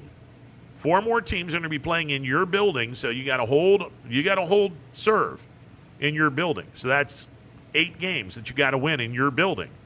That would make them to 13 wins. And then you got to find 2 more victories on the road to get to the magic number of 15. And again, keep in mind, 20 league games. Okay, this is when people complain about the scheduling, and I know it's complaining in general is not a fun thing to do, and it gets tiring after a while, but consider this for a second. And I heard a lot of people say, Youngstown State shouldn't really complain that this, that, and the other thing. Okay. Consider this. Again, with what's going on right now, you have 10 teams that you're playing. You're going to play 20 games total. You have 10 teams. And each team you're playing 2 times. The first half of this schedule, Youngstown State is going to play 8 of their 10 games away from Beagley in the first half of their schedule. Now, first half of the schedule included road game against Northern Kentucky. The Penguins split. Northern Kentucky is supposed to be one of the top 3 teams in the league. Road game against against Cleveland State. Now, a lot of folks said Cleveland State was going to be middle of the pack. Cleveland State is right now 6-0 in the Horizon League. They are playing well above anything that anyone expected. But everyone realized, hey, man, Cleveland State has a pretty good recruiting class. They're going to be a pretty good team, but they weren't a top 3 team per se. But a tough team for the Penguins. Road game against Wright State. Wright State was picked to win this division. And they're 5-1 right now in the Horizon League. These are the first 3 right off the top. Now, actually, let me back up for a second. Home game against Green Bay. Okay, you got a break. Unfortunately, the Penguins didn't take advantage of the break. Shame on them. They split with Green Bay. Road game against Wright State. Picked to finish in first place. You get the first place team, you got the second place team in Northern Kentucky, and you got a pretty good team here in Cleveland State. Green Bay, okay, we're giving you a little bit of a break. YSU couldn't get that break. They wound up splitting with Green Bay because they started the season at Northern Kentucky, at Cleveland State. Oh, you're home here? Okay, that's nice. You're going to be at Wright State. You're going to be at Oakland. Okay, Oakland, Youngstown State can beat Oakland, but again, it's a road game, and who knows if they're going to be able to win 2 games in a row. Point of all this is all of your tough games, the first 10 games. Now, the good news in this is if the Penguins are able to go 5-5, and right now they're 2-4, so the Penguins would need to go 3-1 in their next 4 games. 2 at Wright State, 2 at Oakland. They have to sweep one of these teams and split with the other team just to get 3-1, just to get to 5-5. The good news is if the Penguins can get to 5-5, final 10 games, well, 8 of them are at home. The league schedule lightens up significantly. And 4 of these 5 games that you're going to be playing are going to be at Beagley. That's 8 of the 10 games played are going to be at Beagley. And if you're able to take care of business, that's 8 wins. Or 7, if but I mean, you conceivably you should be able to get 8 wins. At least you would hope. No less than 5. Hopefully you'd get more than that. But if you can go 5-5 the first 10 games, 4 of the next 5 games or 4 of the next 5 teams come to Beagley. Okay, 8-2 plus 5-5, that's 13-7. 13-7 should get you top 4 in the league. 13-7 should get you top 4 in the league. Now, all of this is, kind of nice conversation, but the bottom line with all of this is right now the Penguins are 2-4. 2-4 is not going to cut it in this league. Now you're going up against Wright State. Oh, it is so imperative for this team to go out and say, okay, we got to get at least 1 win here. Penguins don't get 1 win here. Now they're 2-6, and they are way behind the 8 ball. They're way behind the 8 ball. The final 12 games, they're going to have to win 10 of them. If they're at 2-6, the final 6 teams, 12 games, you're going to have to win 10 of them. You'd go 10-2 to finish what? 10-2 to finish 12-8. That's how important these 2 games against Wright State are. You've got to get at least 1 win in Dayton. Otherwise, this season can go sideways pretty quickly. All right, 330-886-0813. We'll take a timeout, be back with more. Stick around. Hi, this is Tommy Clem, owner of WRS Insurance Solutions, reminding you that it is open enrollment for Medicare. Now through December 7th, those who qualify can visit our local independent agency by calling us at 330-953-3722 or visiting us at wrsinsurancesolutions.com to learn more. Good luck to all the student athletes in the Valley. Attention all football fans. If you can't see your team play, come and dine with us and watch it live at Boardman, Canfield, or Cortland. Or staying at home, we'll deliver right to your door. That's Coca's Pizza. We serve it hot. 2020 will be a season like we've never seen before, but 21 Sports and YSN will be there for every key moment. The plays, the players, and the stories that will headline this season. Delivered by 21 Sports and YSN. Planning a project around your home or rental property? Trust the electrical service to the local experts with 62 years of serving the Mahoning Valley. Joe Dickey Electric is your local go-to source for responsive, reliable residential electrical work. From everyday maintenance and repairs to new installations, electrical upgrades, and safety inspections, no job is too big or too small. Call Joe Dickey Electric today, 800-549-3976, or visit DickeyElectric.com. That's DickeyElectric.com. Myers Family Insurance knows the importance of a great team. Our team continues to grow to help you with your Medicare and retirement needs. The annual election period is here, so it's all hands on deck to make sure your plans still meet your needs for 2020. Call us today. You may find yourself in some difficulty this winter. Don't get whacked by high heating bills. Call Michael at MP Vivo Heating and Air Conditioning. Michael is a trusted friend who will be able to help you with many things, like getting a 95% high-efficiency furnace this winter from Rude. Michael relies on Rude, so should you. Call MP Vivo Heating and Air Conditioning for a free estimate, 330-259-0486, and take care of your heating and air situation. I went to Greenwood Chevrolet because I was really interested in looking at the tracks. Because I wanted my dream truck. Because I've been going there for 20 years. I'm really happy that I went to Greenwood Chevrolet. Because they really went the extra mile for me. Now we're going the extra mile for you, only at Greenwood Chevrolet. Welcome back to a Thursday edition of Running Points presented by Greenwood Chevrolet on Mahoning Avenue in Austintown. Ron Potesta with you. 330-886-0813, the MP Vivo Heating and Air Conditioning Hotline open for business. Indians making a deal today with the New York Mets. The Tribe sending Francisco Lindor and starting shortstop Carlos Carrasco to the New York Mets. In exchange, the Indians get shortstop Ahmed Rosario, shortstop Andres Jimenez, pitching prospect Josh Wolfe, and outfield prospect Isaiah Green. Ahmed Rosario is from the Dominican Republic, 25 years old, arbitration eligible starting this year. So he is under the Indians' control for the next 3 years. Let's see, 2019, the last full year, Rosario appeared in 157 games, hit 287, 15 homers, 72 runs batted in, stole 19 bases, on-base percentage of .323.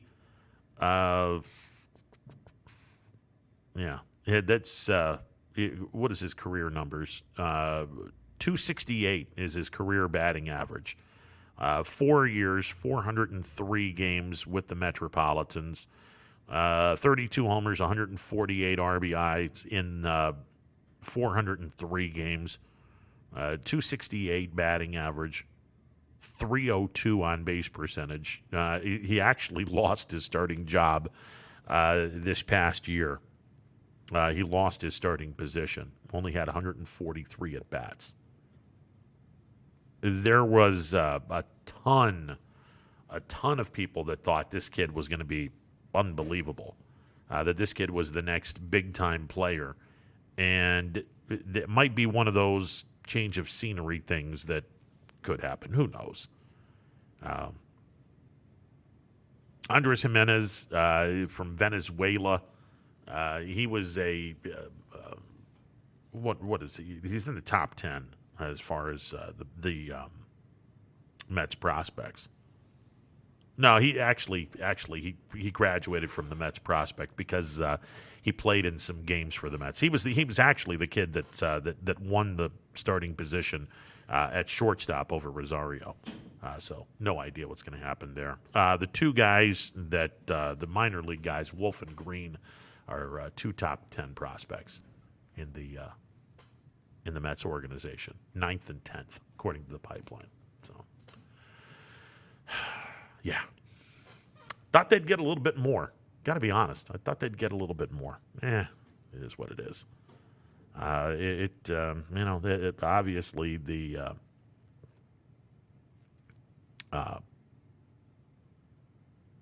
money is going to be saved by the by the organization.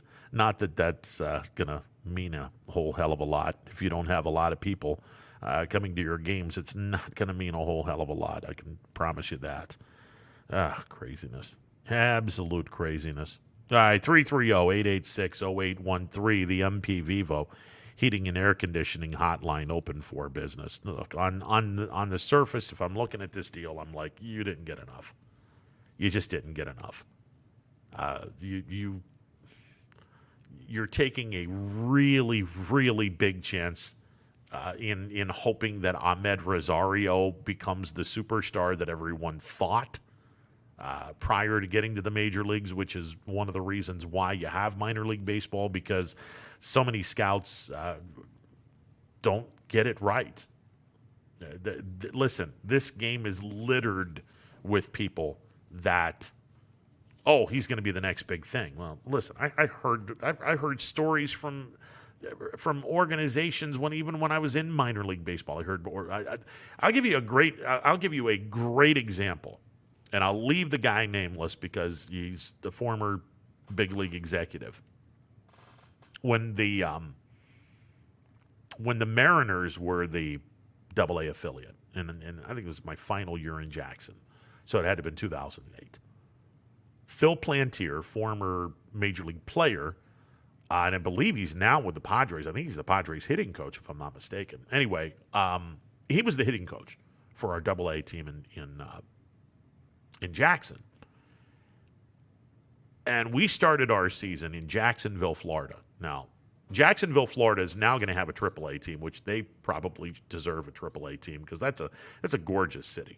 And Jacksonville, the ballpark is in downtown Jacksonville. The parking lot is shared with the Jags, Jacksonville Jaguars, and the Jacksonville Suns, which are now the Jumbo Shrimp or whatever the hell the name of the team is.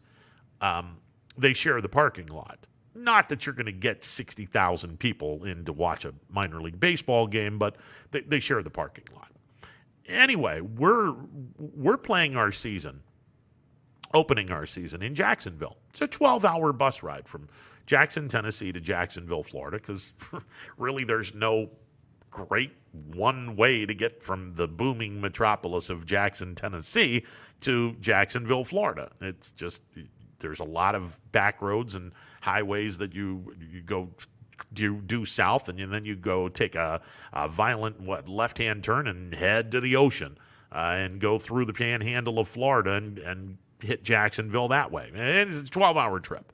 So we get to Jacksonville, and the players, they didn't have to ride the bus. I mean, they were just flying in from Arizona where the spring training was.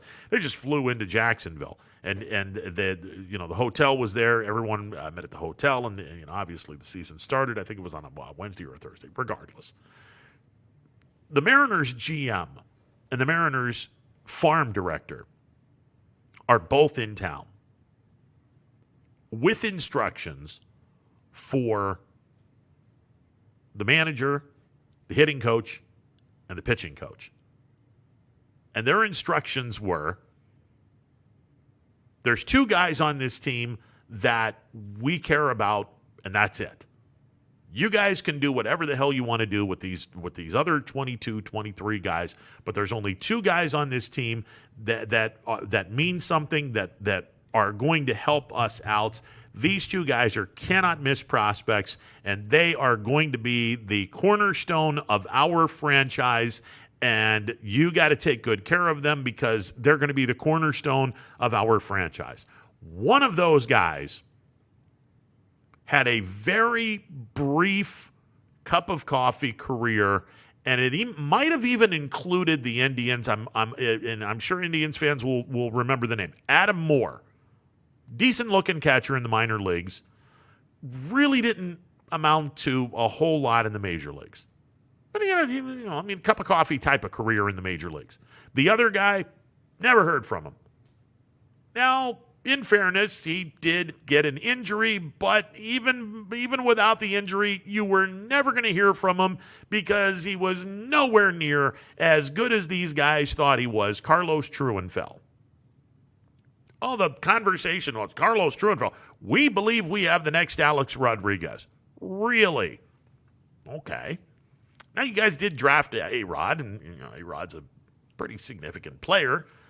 So I'm looking at this going, okay, this is a pretty significant player. A-Rod, come on, this is going to be really interesting. No, not even close.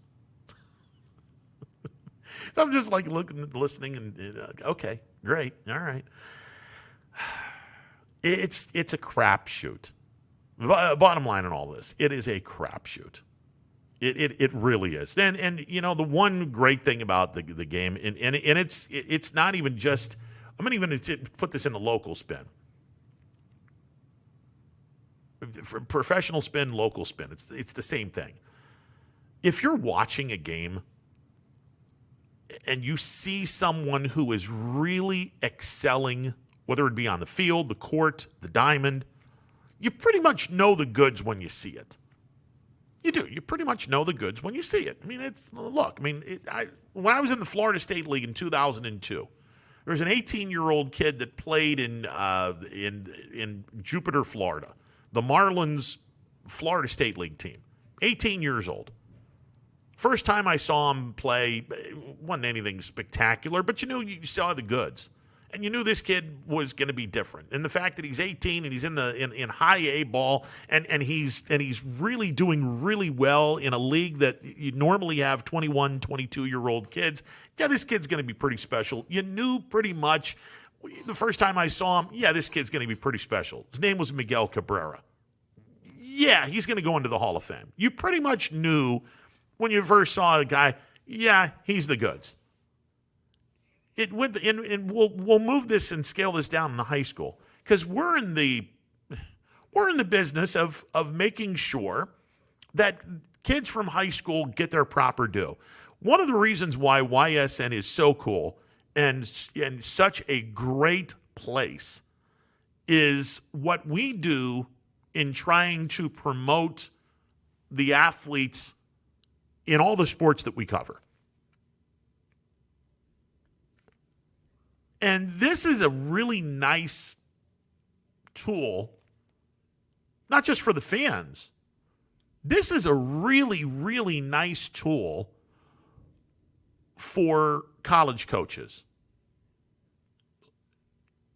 In the grand scheme of things, and especially now with COVID, in the grand scheme of things, you're not going to see a whole lot of college coaches running around and some of them will do their yeoman's work, obviously. But you're not going to be seeing a lot of college coaches unless they're seeing the real deal. Unless they see the goods and they know that they're seeing the goods. They're going to be there. But by and large, especially now with COVID, this is a great tool for college coaches. And I'm sure that DJ knows this. I mean, we're not just doing this just for the kids. I mean, in a grand scheme of things, hey, the parents, if they're not available to go to their kids' games, they can see the games. You can see the games online. I mean, this is a really cool thing to have, especially with COVID and limited fans. Hey, alumnus from this school that live from sea to shining sea, hey, tune in on a Tuesday night, Wednesday night, whatever time your team plays, and you're watching this event. Well, it's also good for college coaches. And college coaches that are looking to improve their team, whether it be NAIA, Division III, Division II. I mean, so many people sit back and go, well, it's Division I. This is all we care about. No. Stop that right now. Listen, if a kid goes to a D3 school, an NAIA school, that's an accomplishment. That's a damn good accomplishment. If you go from playing high school sports to playing college sports, you've done a pretty damn good job. And one of the great things about YSN is college coaches have an opportunity to recruit without even leaving their campus. If they want to sit back and go, I've heard some pretty good things about, this kid from Lisbon. Oh yeah, YSN does Lisbon games. All right, let's tune in on YSN. Let's see what this kid is all about. Do you realize how many coaches have actually done this and actually used this and then said, you know what, this kid might have the goods. I'm going to have to see this kid in person here. We don't have the exact numbers, but I would be ventured to say that it's been done. It's absolutely been done. You know the goods when you see it. And the point of all of this is, you know the goods when you see it. You know when this kid has the ability to go from point A to point B. Now, the difficult part of all of this is when you have become good enough, especially in baseball, because baseball is so, with the organizations not being, okay, you're here and this is all we have to offer. Football doesn't have a minor league system. Neither does basketball. Well, basketball, you can go to the G League. That's their AAA. Football doesn't have a AAA, at least not right now. Hockey does, baseball does. And you got to jump through a series of hoops in the minor leagues to get to the major leagues. That's why baseball is, without question, the hardest sport to get to the top shelf, top stage. It is, without question, the hardest sport. And the hardest part for the scouts is getting it right to say, okay, this guy's got the goods. We know this guy's got the goods, and he's going to be this, that, and the other thing. And when you hear guys that have been in the business forever and a day, and they're telling you about a player that you look at and you're like, not a chance in hell. It's kind of interesting. So with the Indians and this deal that they just made with the Mets, one of the hardest things to do is to try to figure out minor league talent and try to project minor league talent. It's hard enough. Now, add into the fact that you did not have a 2020 minor league system or minor league season. All of these kids did not play baseball for one entire calendar year. One entire season. That's tough. And you just got 4 kids from the Mets. Okay. They could be, listen, they could be really, really, really good players down the road. And who knows? Maybe all 4 of them become incredibly great players for the Cleveland Indians. Don't expect it. I don't think the Indians got enough. I just don't. I don't think the Indians got enough. They surely got screwed short term. And long term, I don't think the Indians got enough. I just don't. Now, could be wrong. Wouldn't be the first time. Sure as hell won't be the last time. But looking at this right now, I don't think the Indians got enough. And I think one of the things that the Indians are doing is hoping and praying that Ahmed Rosario gets that change of scenery and all of a sudden the light bulb turns on like that. Man, that's a tough gamble. Because you just traded away the face of your franchise and you traded away the most popular player, not including the face of your franchise. You better hope and pray you're right about Ahmed Rosario. Otherwise, All right, 330-886-0813, the MP Vivo Heating and Air Conditioning Hotline, open for business.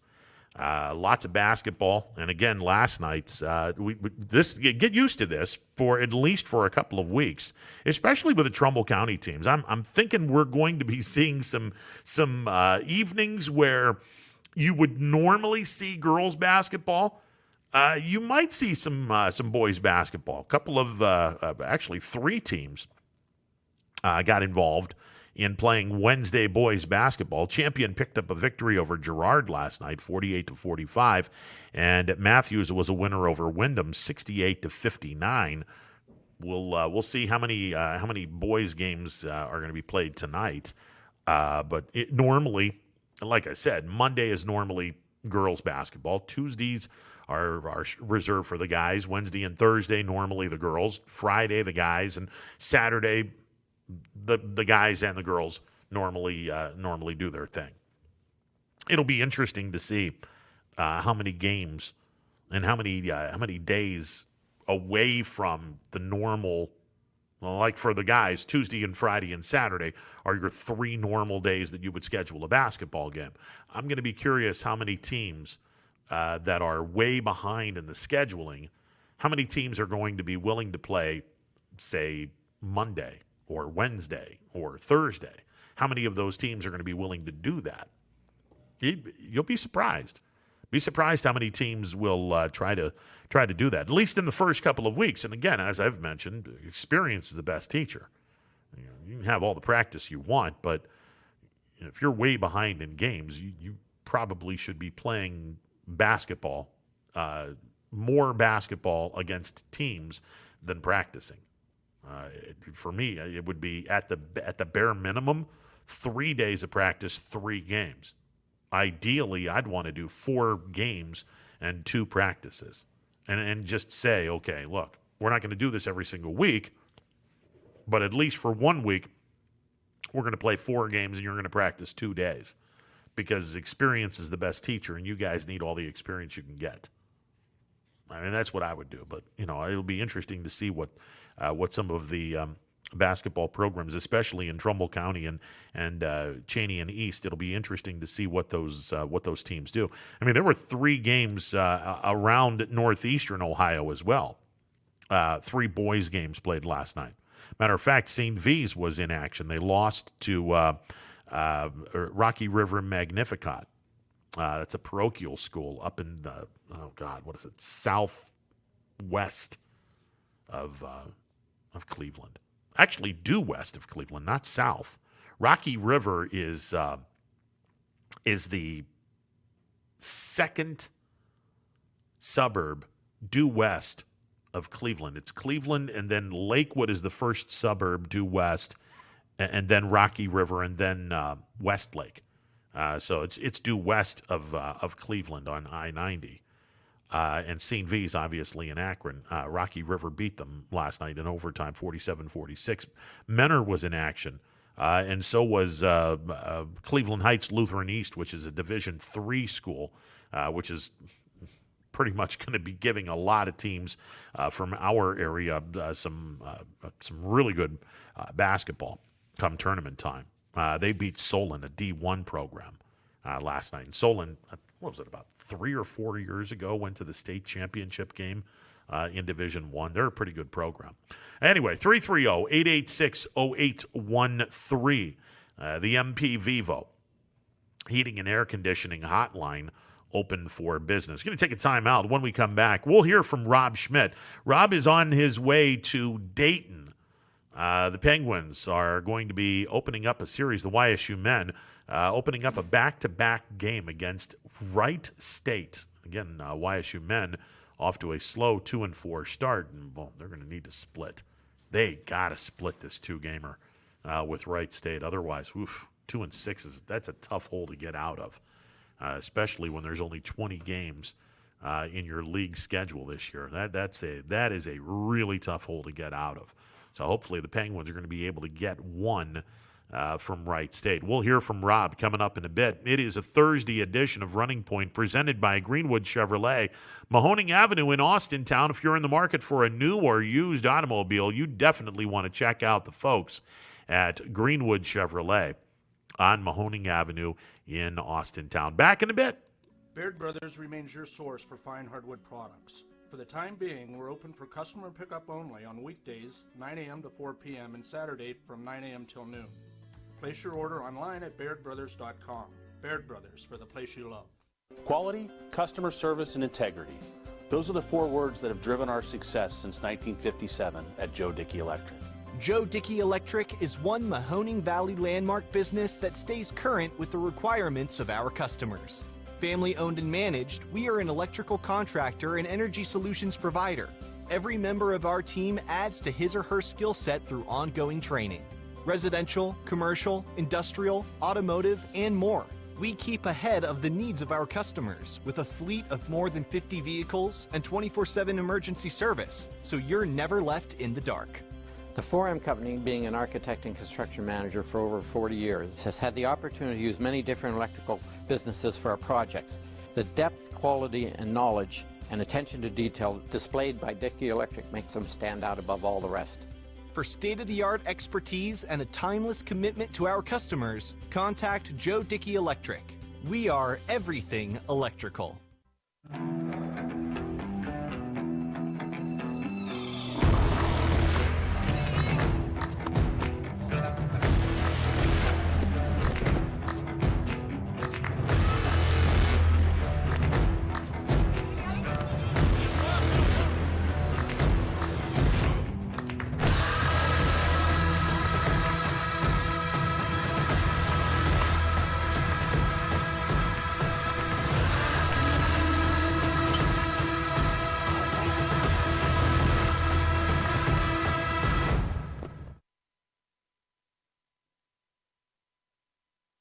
Armstrong Local Programming has always delivered an exclusive and unique perspective on the very best events your region offers. High school sports, community events, parades, all your favorite shows from Armstrong are now calling the Neighborhood Channel their home. Watch Out and About, Locally Speaking, and many other great local shows right here on the Armstrong Neighborhood Channel. Find out everything that the Neighborhood Channel has to offer at ArmstrongNeighborhood.com. Spirit, town pride, local communities. Welcome to the neighborhood. Right now is a great time to get more for your trade-in at Tri-State Ford and drive home in a new or pre-owned vehicle. Choose from our great selection of new Ford models or pre-owned vehicles. Plus, get the Tri-State Ford Advantage, including a 10-year, 200,000-mile warranty and more.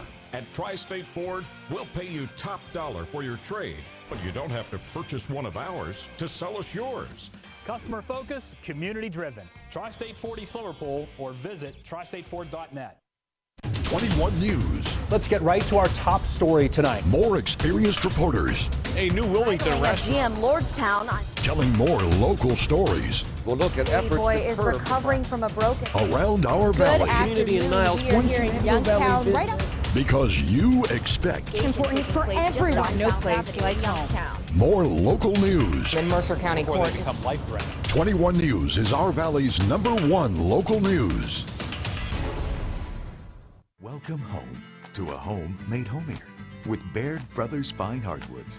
Inspiration starts at BairdBrothers.com and is turned into reality when high-quality hardwoods are delivered right to your home.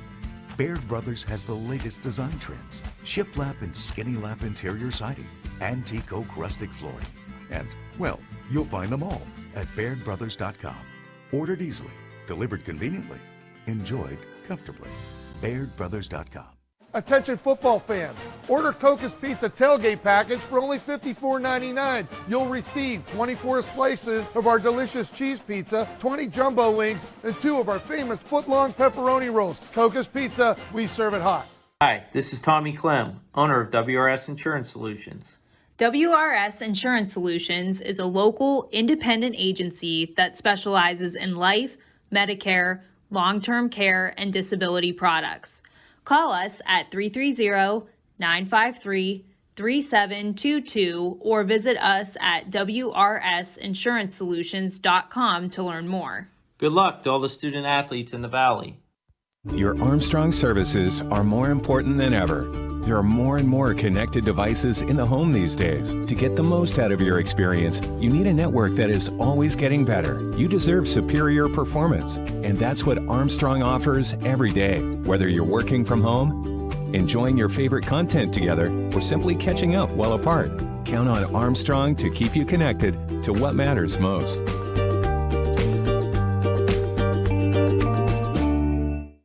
I went to Greenwood Chevrolet because I was really interested in looking at the tracks. Because I wanted my dream truck. Because I've been going there for 20 years. I think whenever we go there, whatever car we're looking for, they have tremendous inventory. If you're looking for people who care about you, Greenwood is the place to go. You know, it's like family there. The girls know me in service. It's Miss Kim in the Tahoe. I'm really happy that I went to Greenwood Chevrolet. Because they really went the extra mile for me.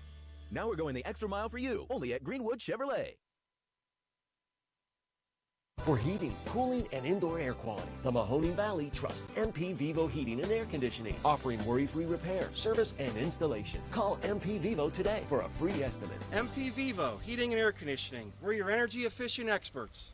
Welcome back to a Thursday edition of Running Points presented by Greenwood Chevrolet on Mahoning Avenue in Austintown. Ron Potesta with you. The MP Vivo Heating and Air Conditioning hotline open for business. Awaiting to hear from Rob Schmidt. Hopefully we will hear from Rob as we have got some basketball to talk, YSU basketball to talk.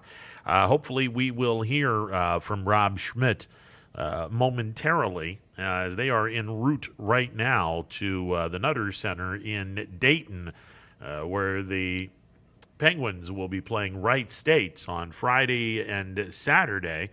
And like I said, hopefully the Penguins will be able to get a split of the two-gamer in Dayton as they take on the Wright State Raiders. And that should be an interesting high school, good God. Should be an interesting college basketball weekend at the Nutter Center as Youngstown State takes on Wright State. And hopefully we will hear from Rob Schmidt as Brookfield will be playing Champion tonight. That game is going to be in Brookfield. It's girls basketball. JV start at 5:30. There will be 2 quarters. And a lot of teams are starting to do this. I don't necessarily agree with it because you're stunning the growth of your kids by only playing 2 quarters of JV basketball. You're stunting the growth of your kids. Now, in some cases, you are playing 2 quarters because, well, you really don't have a JV basketball team per se. You got a few kids. And some of the varsity kids that aren't really getting a lot of varsity time, they're filling in the holes and making up most of that JV team.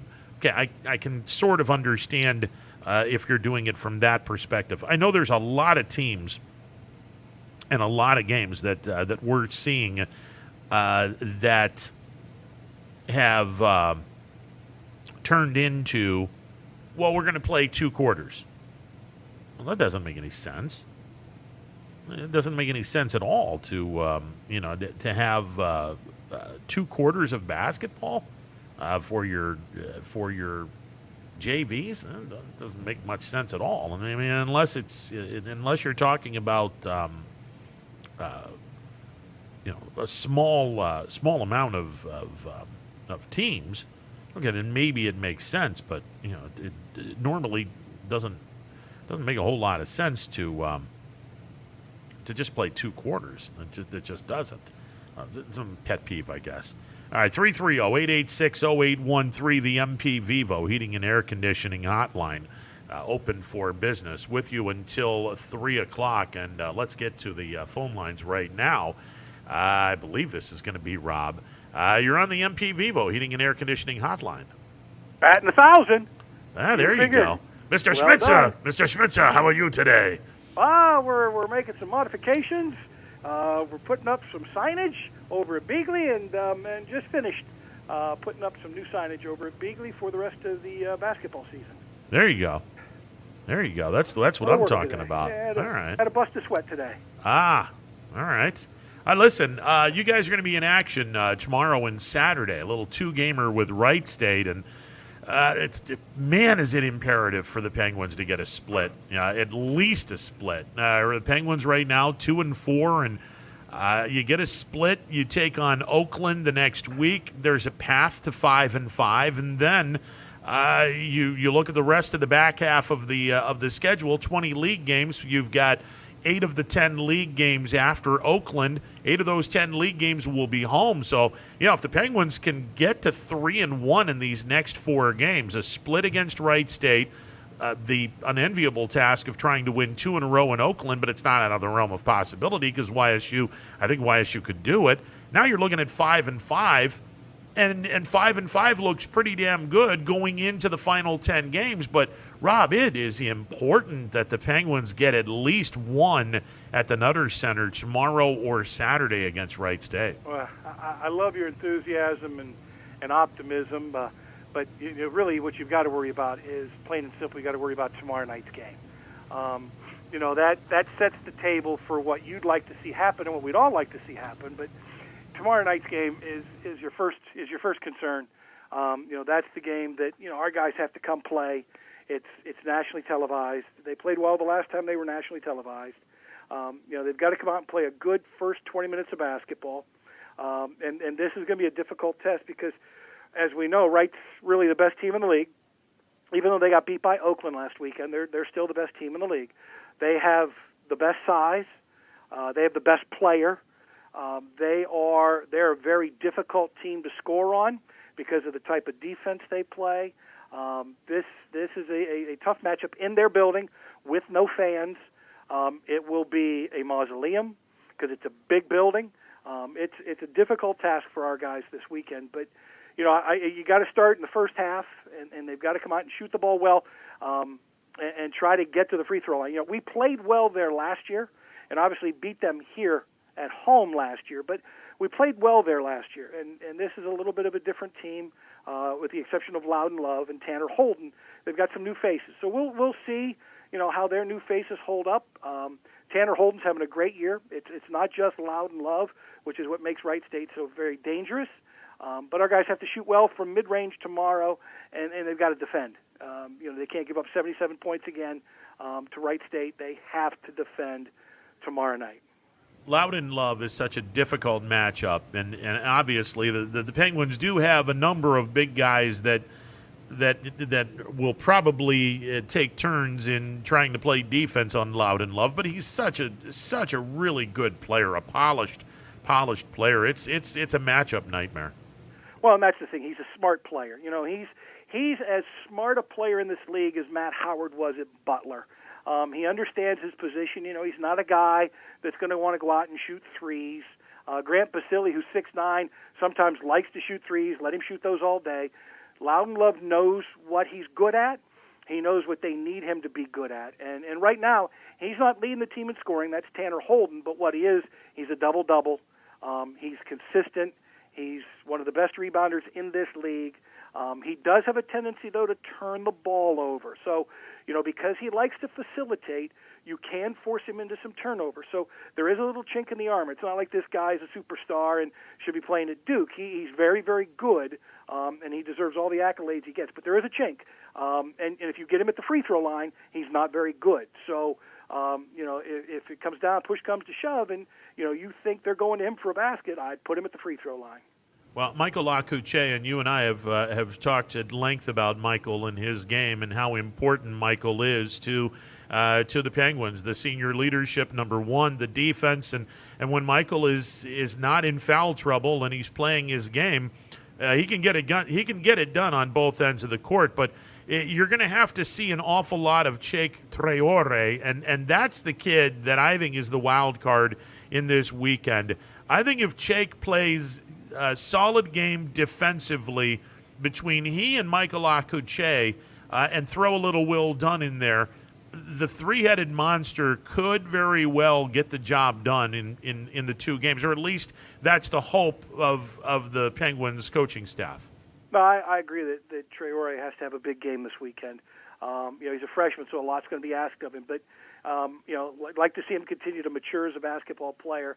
They played Akuche Monday in the game against Carlo for a reason. Hopefully that kind of jumpstarts him offensively. When Michael, he's a streaky player. When he hits a couple threes, things start to go well. And when he plays well defensively, then he gains confidence. And we're going to need everybody this weekend. They're not real deep on the bench. I think our bench is getting a little better. I don't know, how much you can overly depend on the entire bench at this stage, but, they're getting better. There's some more guys you can depend upon. So I think everybody that's on that floor is going to have to contribute. I don't think somebody can take a night off and we can pick up the slack for them against a team like Wright State. Well, Rob, one of the reasons why I loved the Monday game with Carlo, and other than Akuche, a lot of kids got playing time that haven't really constituted much playing time with Youngstown State. But this game on Monday may have very well opened some eyes and say, okay, if push comes to shove and we need one of these kids to come off the bench and give us some productive minutes tomorrow night against Wright State or Saturday against Wright State or any time between now and the end of the season, Penguins got some pretty damn good freshmen and sophomores. This freshman class, I really like what I'm seeing from these kids. Well, and there's some kids that have already surfaced. Shamar Rattan-Mays is already a vet. They plugged him right into the starting lineup, and he's produced. Alex Vargo, I think he's a matchup guy. We didn't see him play in the 2 games against Green Bay, but he's the kind of kid that can come off the bench and get you 3 threes. I think he's like any freshman. He's got to defend a little bit better. I think Will Dunn can become a matchup problem as he progresses here at YSU at 6'8". He can shoot the 3. We saw Monday night against Carlo that he can get inside. Now, albeit they weren't, the kids from Carlo weren't 6'8". They didn't stress him out a lot underneath, but I think he's got some moves around the basket. So I think he's a matchup problem. I think he could be a lot like a Tanner Holden at Wright State, where he can go in and out. He can shoot from range, and he can get to the basket and get some rebounds and block shots. So, I'd like to see him continue to progress and play well. So, I think you'll learn a lot from where we are. But, really for the most part right now, this whole thing, because you've already had 2 games canceled this weekend in the league due to COVID. So really what this whole thing is about is get yourself better, make yourself better every game, get yourself healthy. We still haven't seen Grayson Kelly on the floor for our guys yet. Get yourself healthy and get ready for the tournament. But, you got to make a statement. You can't lay down tomorrow or Saturday because there was expectations placed upon this team. So that's why it's important for the YSU men tomorrow night to come out, play strong, worry about Friday's game, and then let's move forward after that. And a lot of us sat back and said, yet again, the Horizon League's not giving Youngstown State any favors. Look at the first 10 games of the season. 8 of the first 10 games are on the road. Oh, by the way, we got to play Northern Kentucky on the road. You got to play Wright State on the road. You got to play Cleveland State on the road. And it doesn't seem really fair. Well, now the flip side of this, and again, I'm not going to sit back and say that all of this was fair. However, on the flip side of this, if the Penguins can get a split against Wright State, now you're looking at 3-5. If the Penguins can be successful against Oakland, now all of a sudden you're either 4-6 or 5-5. And the easy part, and I use that in quotations, of your schedule, 8 of the next 10 games, 8 of the final 10 games being at home. Now, all of a sudden, the Penguins could make a serious run and get hot at the right time. So while the first half of this season, no question, this was a horribly tough first half of the season. If the Penguins can get through this first half on an upswing and get hot in the second half, this could be a really dangerous team come postseason.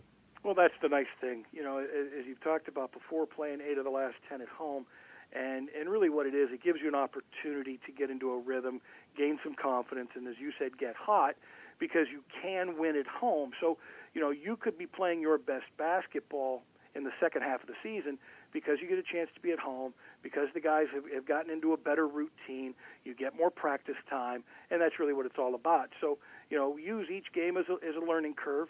I think that's why it's important tomorrow to see where some of the youngsters are. But, the stalwarts have to play well. Nas and Garrett and, Akuche all have to play well. Those seniors have to continue to produce. So, it's interesting tomorrow. I really, I think the first 20 minutes obviously are going to be imperative because it'll be difficult to come back on right from any kind of a large deficit. Darius Quisenberry, we've talked about how his foot's been bothering him ever since the game against West Virginia University Tech. How's his progress with his injury?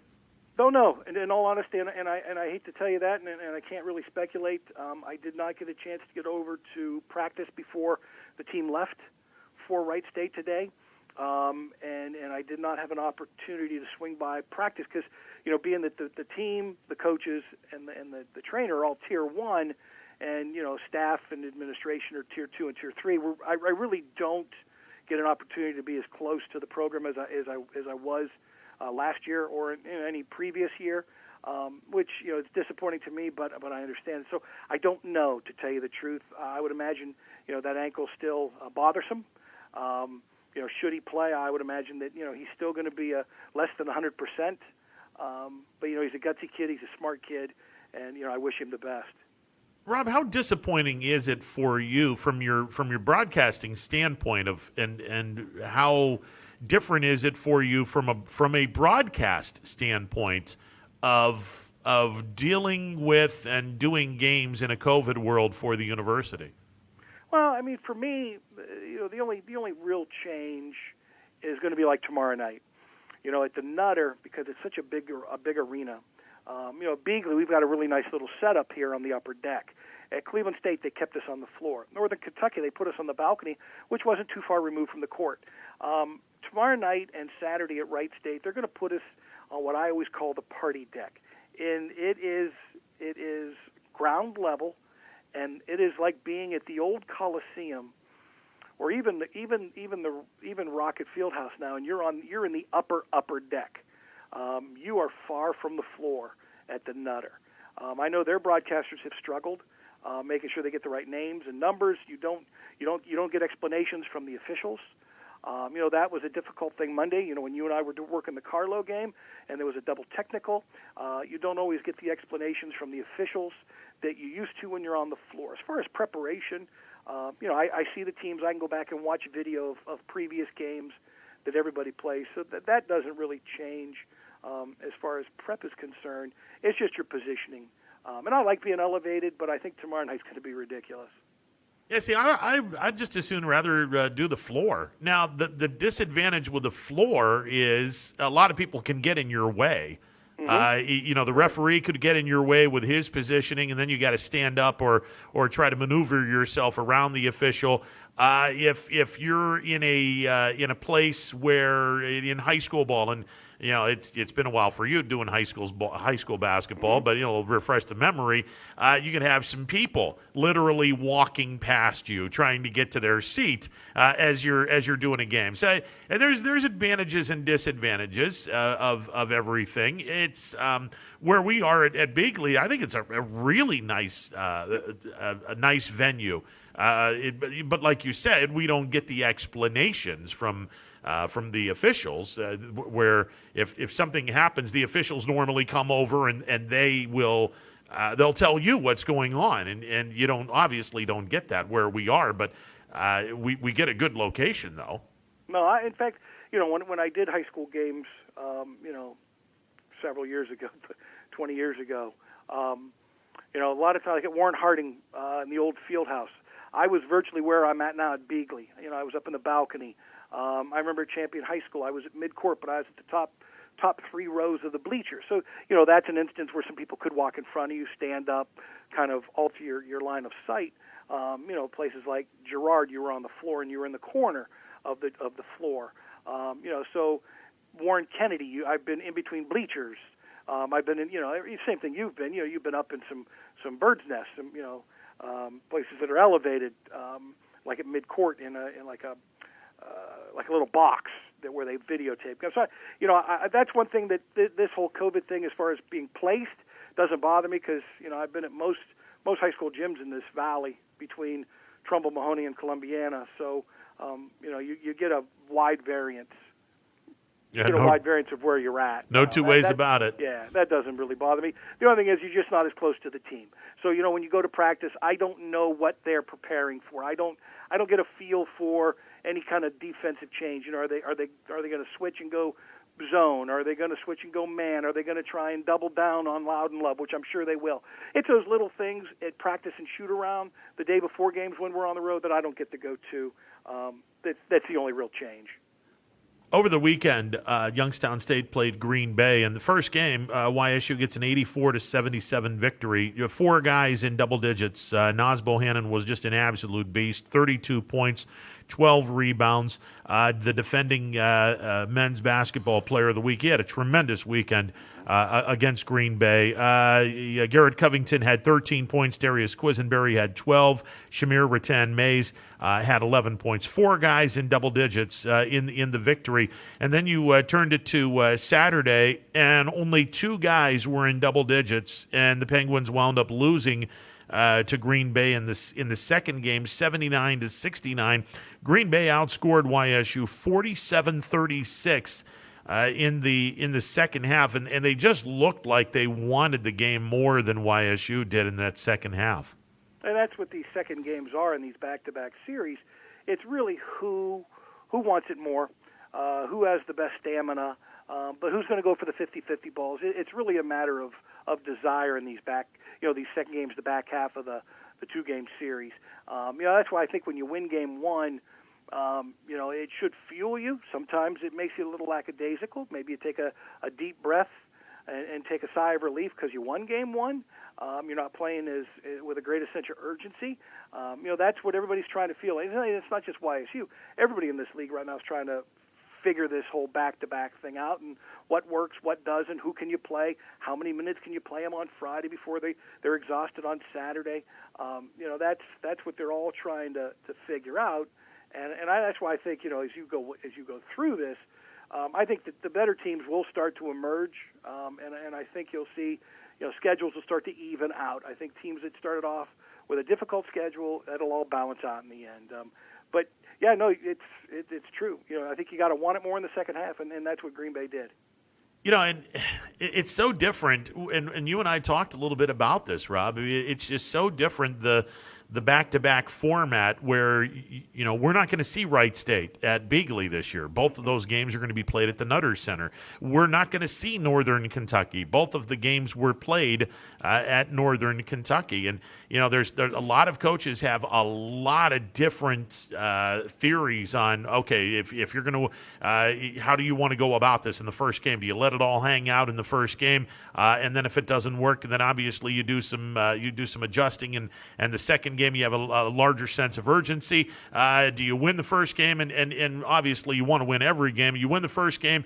Now what do you do in the second game? Do you just assume that, okay, we're happy with where we are now, or do you just go for the throat? And that's, if you're going to be a top team in the league, you win the first game and you go for the jugular in the second game.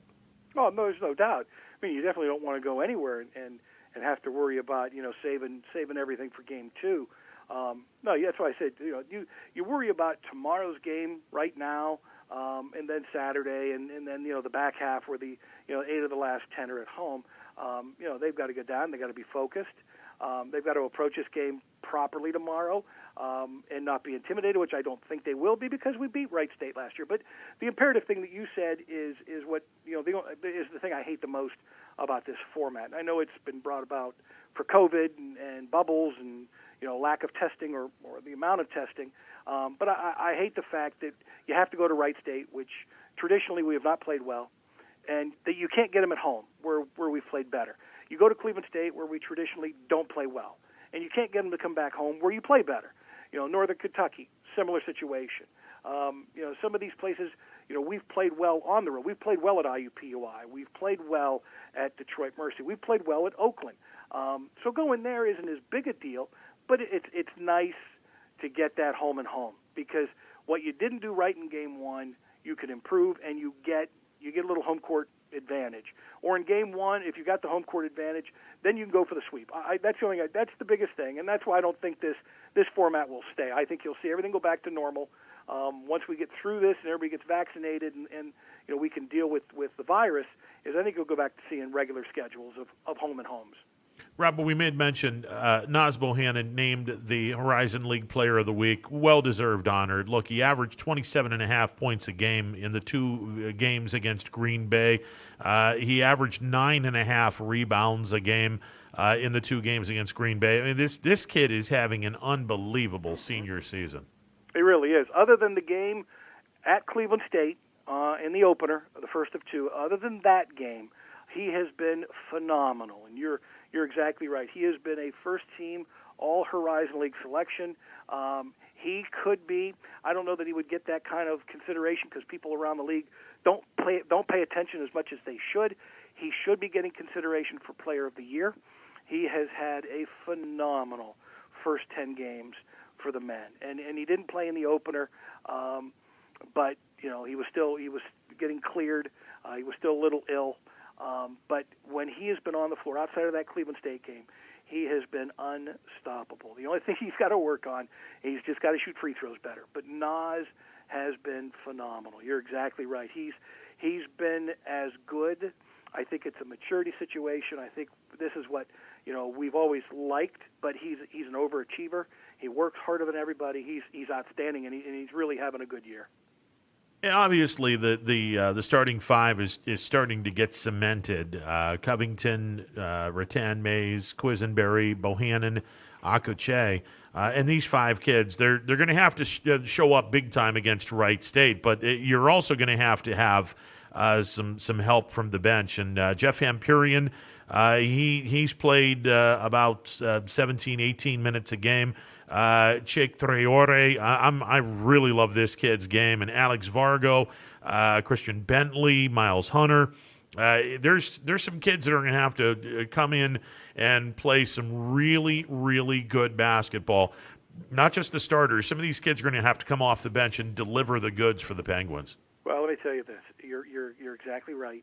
If our bench outplays theirs, and I don't think that's asking too much. They're not very deep at Wright State. Their starting 5 and their 6th and 7th men are very good. I think Rattan Mays will do very well against Trey Calvin tomorrow and Saturday, Wright State's new point guard. I think our bench can make a major difference in these 2 games if they can come out and contribute, not just offensively, but defensively. And I think that could be your underlying factor. If the bench gives them quality minutes, that could be the difference this weekend. And look, that's one of the reasons why this game on Monday that was played against the NAIA opponent literally at the last minute, that's why this game was so important. I loved the kids that played in this game. You got a ton of minutes from Cheikh Traore, 26 minutes, 26 minutes of Will Dunn, 24 minutes of Daniel Agoro, 20 minutes of Alex Vargo. Miles Hunter had 18 minutes. Jeff Hampurian, Kenny Ganley Jr. had 21 minutes. Christian Bentley had 19 minutes. These kids had an opportunity to play extended minutes, and you get an opportunity to see what they do. Now, albeit against an NAIA team. Okay, I get that. But you get an opportunity to see what these kids can bring to the table on a night-in, night-out basis. This bench could be really, really special as the season goes along. Well, the 2 guys that are going to have to, kind of, if you want to call them X factors, be Miles Hunter, who's long, can defend, has the ability to shoot a 3, played against Green Bay in both games and did very well. His size is going to be important, but more than anything, his length is going to be important because Wright's so big. Between Grant Basile at 6'9" and Loudon Love at 6'8" and Tanner Holden at 6'6", they're a big team. So, a guy like Miles Hunter is going to be needed. Jeff Hampurian's a solid basketball player. He's the kind of kid that, lives in the gym, works hard, good kid, great attitude. He's in the right spot 9 times out of 10, and knows how to help you get better. Those are the kind of kids that give you valuable minutes, and he's going to have to come in there and do the same thing: draw a charge, make a 3, grab a rebound. Those little things that people might scoff at, but in a game like what we may see tomorrow and Saturday, could prove to be the difference. You made mention the last time the Penguins were on national TV, it was an ESPN, was it ESPNU or ESPN2? I think it was you. No, I think it got moved to 2. You're right. It did. It got moved to the Deuce. Well, it was. I know it wasn't on the Ocho because they had the dodgeball championships on. That's I mean, right, they did. You know, I mean, I can't get enough of the Ocho when the dodgeball championships are on. I'm just saying. But no, they played Northern Kentucky, and they played a really, really good game. And I was able to watch it, turn the sound down, which everyone should, and sync it to where your play-by-play is up against the TV without the TV sound. I think everyone should sync it that way. It's I don't know that fantastic. anybody does that. Well, I did. Listen, I mean, now you know someone, okay? I mean, and me and my mom. My insert age here, because I don't want to get grounded or get yelled at. My mother loves listening to the broadcast, so she turned the sound down and said, "Well, okay, where's Rob?" I said, "All right, well, Mom, hang on a second," and fixed it to where we got it perfectly in sync. So there you go. God bless your mom, buddy. God bless your mom. She's a great woman. Now listen, the national exposure for this team. Yep. And not just this team, like for the Horizon League. I think one of the great things that could come out of this is the fact that ESPN is finally paying attention, or networks are finally paying attention to mid-major conferences like the Horizon League. And Calhoun made a good comment in his post-game show. That people are finding out that this league is not as bad as we thought. Now, look, it's not what it used to be maybe in its glory days when you had a couple of teams make the tournament, and you had a Butler, and you had a Milwaukee, and you had a couple other teams, Loyola Chicago, or you had Cleveland State. It's not in its heyday, but look, it's still a good conference. It's a very evenly balanced conference. I still think it's fighting for its respect, because a few years ago it really did fall off the table, but there's some really good players in this league, and there's some good coaches, and I think Wright State's got a great coach in Scott Nagy. Cleveland State has found a good one in Dennis Gates. Northern Kentucky's got a good one there in Darren Horn. So and I really like our coach here in Jared Calhoun. So I think this league is starting to make its move once again, and that's what makes it fun to go out there and watch them every week. Should be an awful lot of fun, and the importance factor is off the charts. Youngstown State needs to get one of two here against Wright State, and preferably on Friday night to send a message saying we're here for business, and hopefully business picks up on Friday and the Penguins get a victory on Wright State. I agree. It'd be nice to get another win on national TV and show this program off in a good light. Okay, now obviously the food segment is the food segment. So what do you get in Dayton, Ohio? Let's see. That's a good question. Already placed my orders, to tell you the truth. They're going to a place called Black Rock. They're getting dinner from a restaurant in Beaver Creek. Trying to think what I ordered there. Oh yeah, I ordered it's a hamburger, nothing out of the way, called Moon Over, not Moon Over Miami. I think it's Moon Over My Burger or something silly like that. Just a burger, couple of little doodads on top, but nothing special. All right, so you're not getting Montgomery ribs. No, not this trip. No, all right. no, yeah. Nothing that special. This will be a straight burger, chain restaurant, pizza type of trip. This will be. There you go. Yeah, this will be a little more nuts and bolts. This won't be as flashy. Now, let's be honest here. You're going to be spoiled because we happen to have the best pizza anywhere. Oh, there's no doubt. Yeah, there's no doubt. Just the people in New York and Chicago can sit back, especially the New Yorkers with their snobbish, arrogant attitude, saying, "Oh, there's nothing better than a New York pizza." Yeah, up yours. Our pizza's better.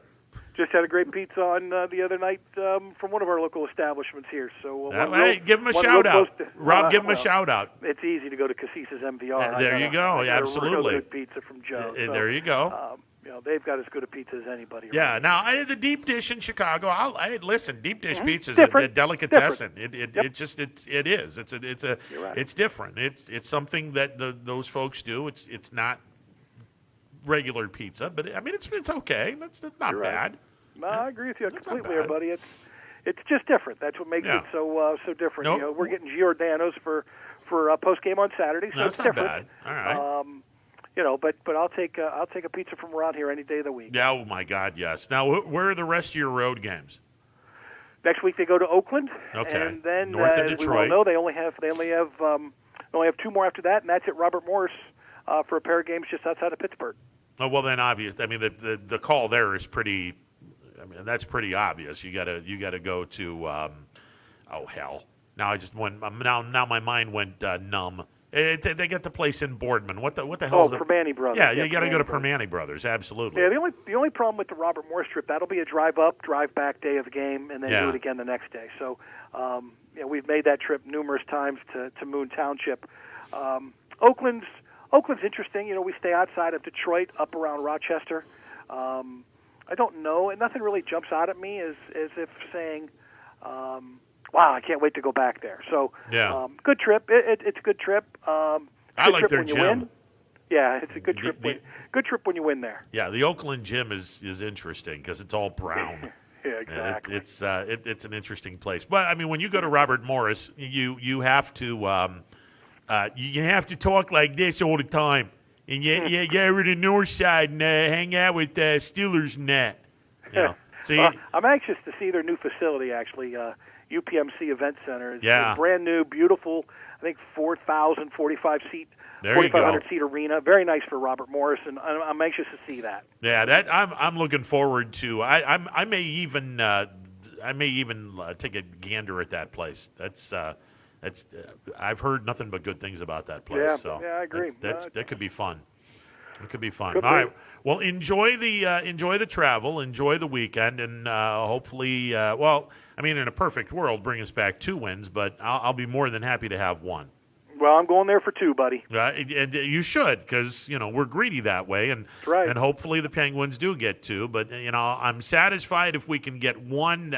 That'll be okay. I'd rather have 2.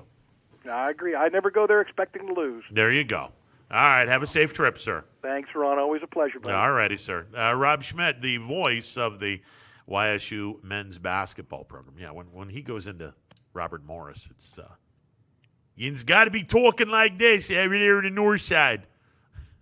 I want to see Rob do a call with a Pittsburgh accent kind of a thing. DQ over to over to Bohannon and that, and the baseline and that.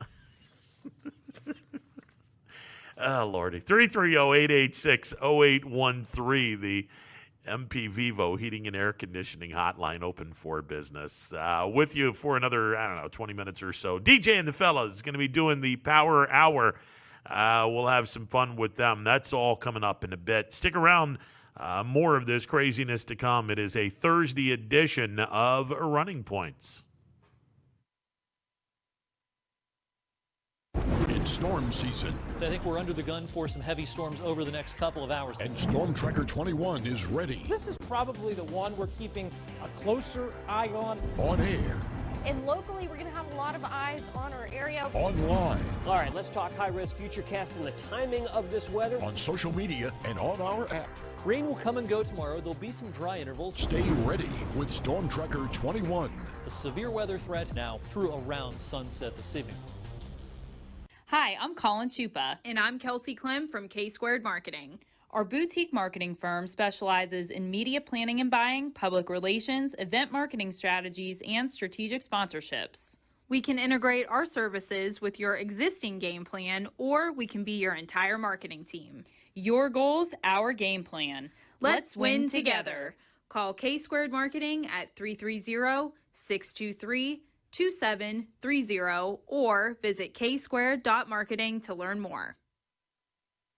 Hi everyone, this is DJ Yoakley with Your Sports Network. We appreciate your support of YSN and welcome you to the YSN family. Our broadcast streams are brought to you live at no cost to you by sponsors that are local to this community. Without the vision and generosity of our sponsors and partners, we would not be able to bring this game to you today. So please support the great businesses and leaders that are making this game possible. And if you're a business in need of great advertising and sponsorship opportunities, feel free to head over to our site for more information on the right fit for you. We are local, we are loyal, and we are live. We are YSN. Ah, the details. Baird Brothers Fine Hardwoods is one fine ride. Perfect cornering, superb handling, sporty and stylish, power to spare, plus awesome mileage. Yeah, jaw-droppingly beautiful lines and well-appointed with luxurious trim. Put more oomph in your life and start beholding the molding. Find your home's fine hardwood at BairdBrothers.com. No matter what the weather, be prepared with a reliable, efficient Rude gas furnace or air conditioner from MP Vivo Heating and Air Conditioning. Call your energy-efficient expert, MP Vivo, today for a free estimate. Here at MP Vivo, we rely on Rude, and so should you. Welcome back to a Thursday edition of Running Point, presented by Greenwood Chevrolet on Mahoning Avenue in Austintown. The MP Vivo Heating and Air Conditioning hotline open for business. 330-886-0813. That's 330-886-0813. Man, Indians fans are pissed. Oh my goodness. I'm reading some of the tweets and some of the comments on social media. Man, are these people pissed. Again, the Indians traded shortstop Francisco Lindor and right-handed pitcher Carlos Carrasco, arguably the face of the franchise in Lindor, and the most popular Indian not named Lindor, with all due respect to Jose Ramirez. And these two guys get dealt to the New York Mets. Now, in exchange, the Mets pick up two young infielders, Andres Jimenez, 22-year-old shortstop from Venezuela. Vizquel-ish, not quite defensively. He can pick it. Not really a great bat. More of a defensive guy, premium defensive shortstop. Ahmed Rosario, he's about 25 from the Dominican Republic. Ahmed Rosario was supposed to be the next big thing in New York City. When the Mets got him, everyone within the circles of the Mets organization thought this was the next big guy, the next great player to put on the Mets uniform. We'll see. We'll see what happens there. It never turned out very well for him. Although, 2019, I think he hit 17 home runs. But he wound up losing his job, his shortstop job. Andres Jimenez ultimately beat him out. Ahmed Rosario can play shortstop. I think in the minor leagues he might have played second base. They put him in the outfield for one or two games. Isaiah Green is a minor league outfielder. And again, the minor league players, they didn't play in 2020, so no idea if Green is or any of these minor leaguers are going to be able to pick up where they left off. And obviously, we'll see what happens. But Isaiah Green, an outfielder, the number 10 prospect in the Mets organization. And the guy that is supposed to be the centerpiece in this deal, he's the number 9 prospect in the Mets organization, Josh Wolfe. He is a right-handed pitcher, about 6'3", $170, $180.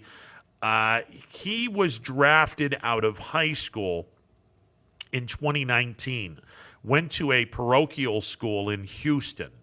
It did very well. And in Texas, obviously, like any team in the South, or like any state in the South, baseball is pretty huge in the state of Texas. And he performed very well. The Mets picked him in the second round of the 2019 draft. One of the top prospects in high school, coming out of high school. One of the top prospects nationwide coming out of high school in the class of 2019. Josh Wolfe appeared in, 5 games, 5 starts for the Gulf Coast League team, which is Rookie League, which is the absolute bottom of the rung of the ladder, which is now a lot shorter.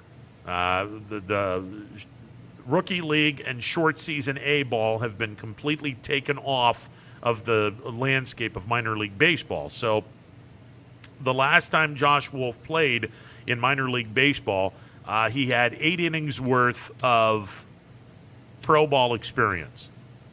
That's it. That's all he has. 8 innings of pro ball experience in the Mets Gulf Coast League down in Port St. Lucie, Florida. Port St. Lucie is about 2.5 hours north of Miami on the Atlantic Ocean side of Florida. Beautiful city, by the way. Beautiful city. Port St. Lucie, Florida. That is where the Mets spring training facilities are located.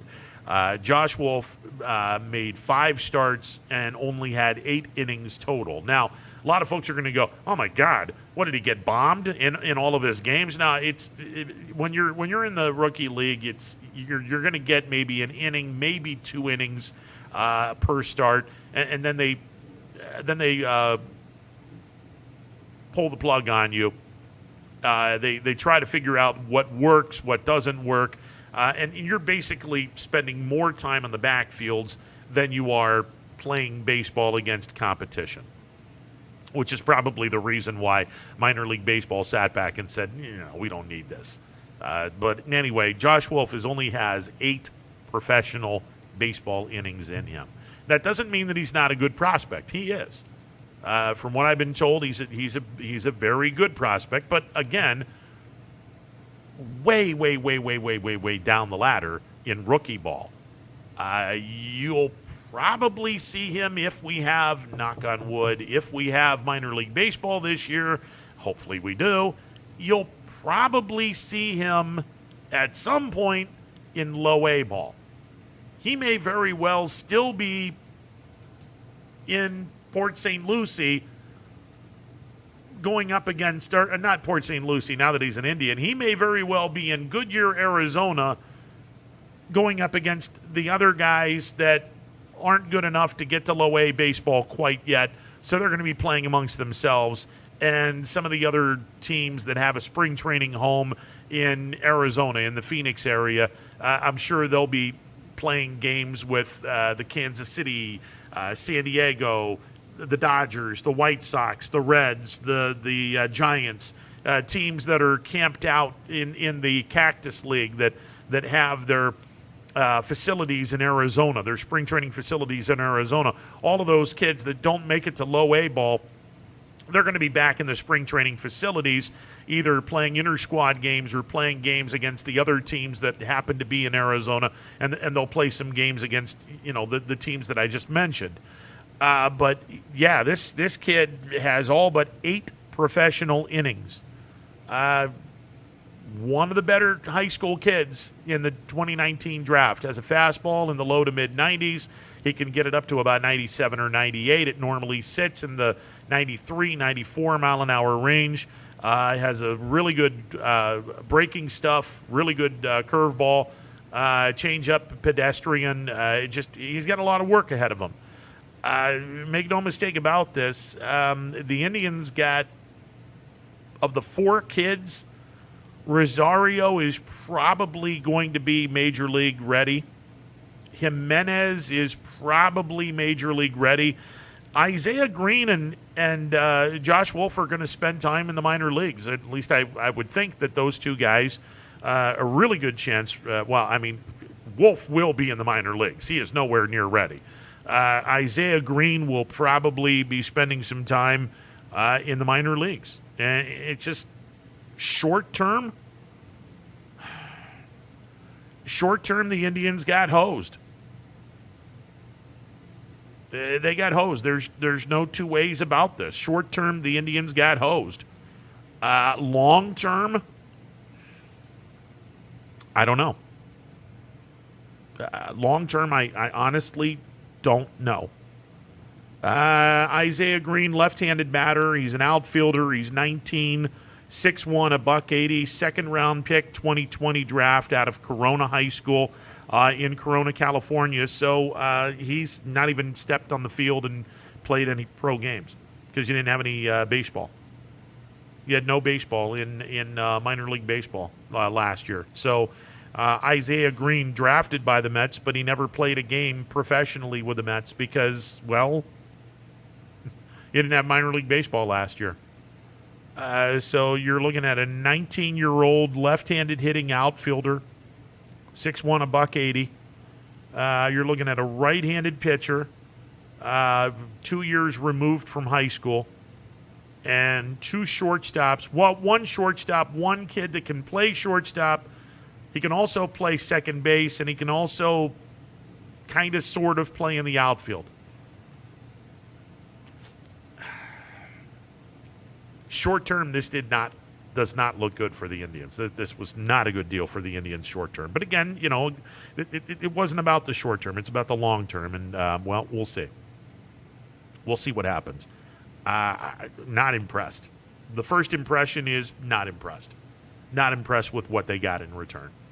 I don't want to call it a salary dump because you've just traded away the face of your franchise and the most popular player not named the face of your franchise. You would think the Indians would have gotten a little bit more talent in return. Again, maybe these 2 kids that are in minor league baseball turn out to be amazing prospects. And here's the thing. If you're an Indians fan, here's the thing. This organization, whether you agree with what they do with their major league teams or with their major league talent, you have to agree with this. The Cleveland Indians do a damn good job of getting the best out of their minor league talent and getting them into the major leagues, and they become pretty decent players. Now, what happens after that is clearly one of the reasons why Major League Baseball really needs to address some kind of a cap, whether it be a floor or a ceiling. Something has to be done here because the small market teams are essentially, you know, you have the Lindors of the world and you can have them for 5 years and then you know that you're not going to be able to re-sign them because you can't afford them and you're going to have to give them away or trade them for as much talent as you can. In this particular case, Indians did a little bit of both. I don't think they got nearly the talent what they should have gotten in return for Lindor. Now, hopefully I'm going to be wrong long term. I'm not wrong short term. They got screwed short term. Long term, it might work out. It just might work out. But short term, no, they got hosed. They got a whole lot more back for Clevenger. Short term and long term, they got a whole lot more back for Clevenger than they did for Lindor and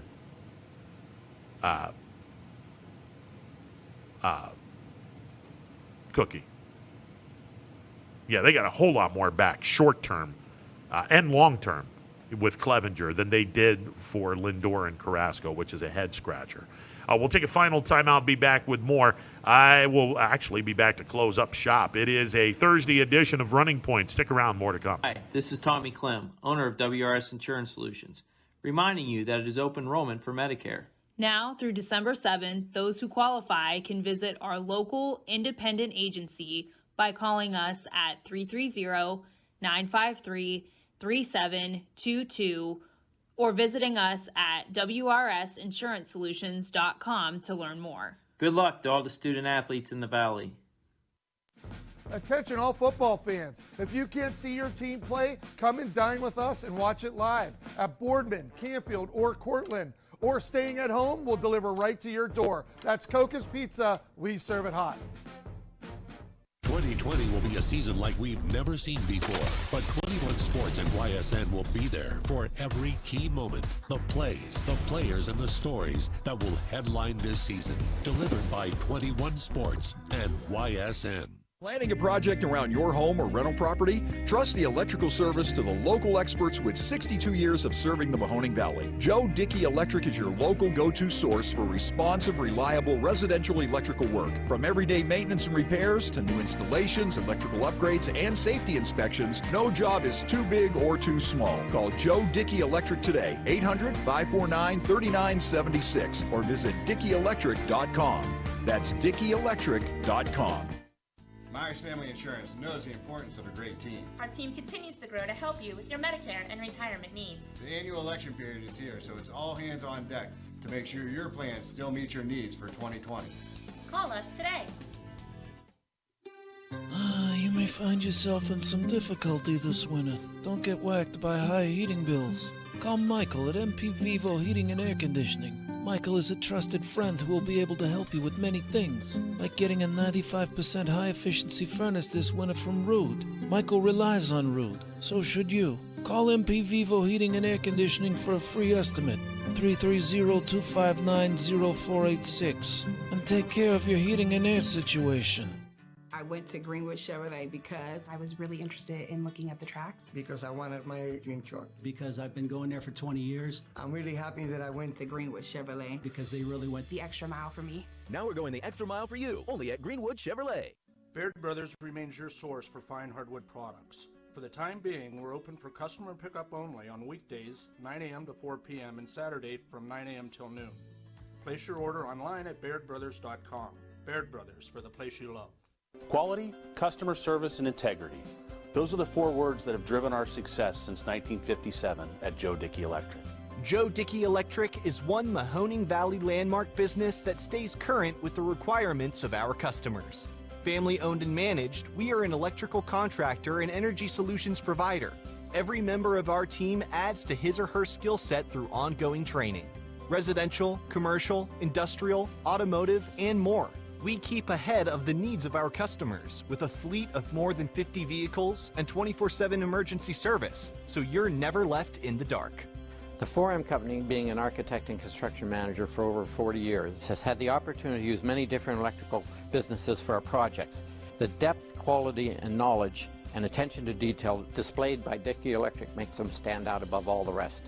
For state-of-the-art expertise and a timeless commitment to our customers, contact Joe Dickey Electric. We are everything electrical.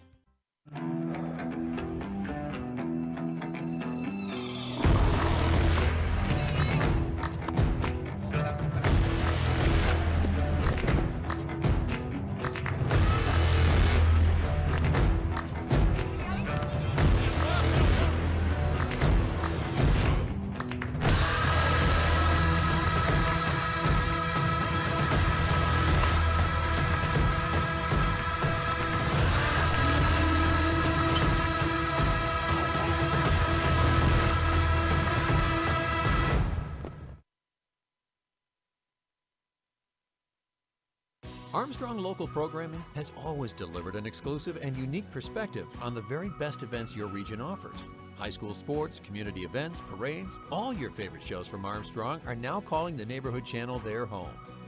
Watch Out and About, Locally Speaking, and many other great local shows right here on the Armstrong Neighborhood Channel.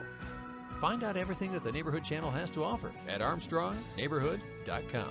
Spirit, town pride, local communities. Welcome to the neighborhood. Right now is a great time to get more for your trade-in at Tri-State Ford and drive home in a new or pre-owned vehicle. Choose from our great selection of new Ford models or pre-owned vehicles. Plus, get the Tri-State Ford Advantage, including a 10-year, 200,000-mile warranty and more. At Tri-State Ford, we'll pay you top dollar for your trade, but you don't have to purchase one of ours to sell us yours. Customer focus, community driven. Tri-State Ford East Liverpool or visit tristateford.net. Hey, before we get out of here, one breaking news bit of information regarding the Browns, as if getting rid of Lindor and Carrasco wasn't a kick in the pants. Browns DB Ronnie Harrison just tested positive for COVID-19. He's out for the wild card game against the Steelers, and if the Browns happen to beat the Steelers, he could very well miss that game as well. But Ronnie Harrison out for the game against the Steelers. He is the latest Browns player to test positive for COVID. That'll do it. Have fun. Have the good rest of the day, everyone.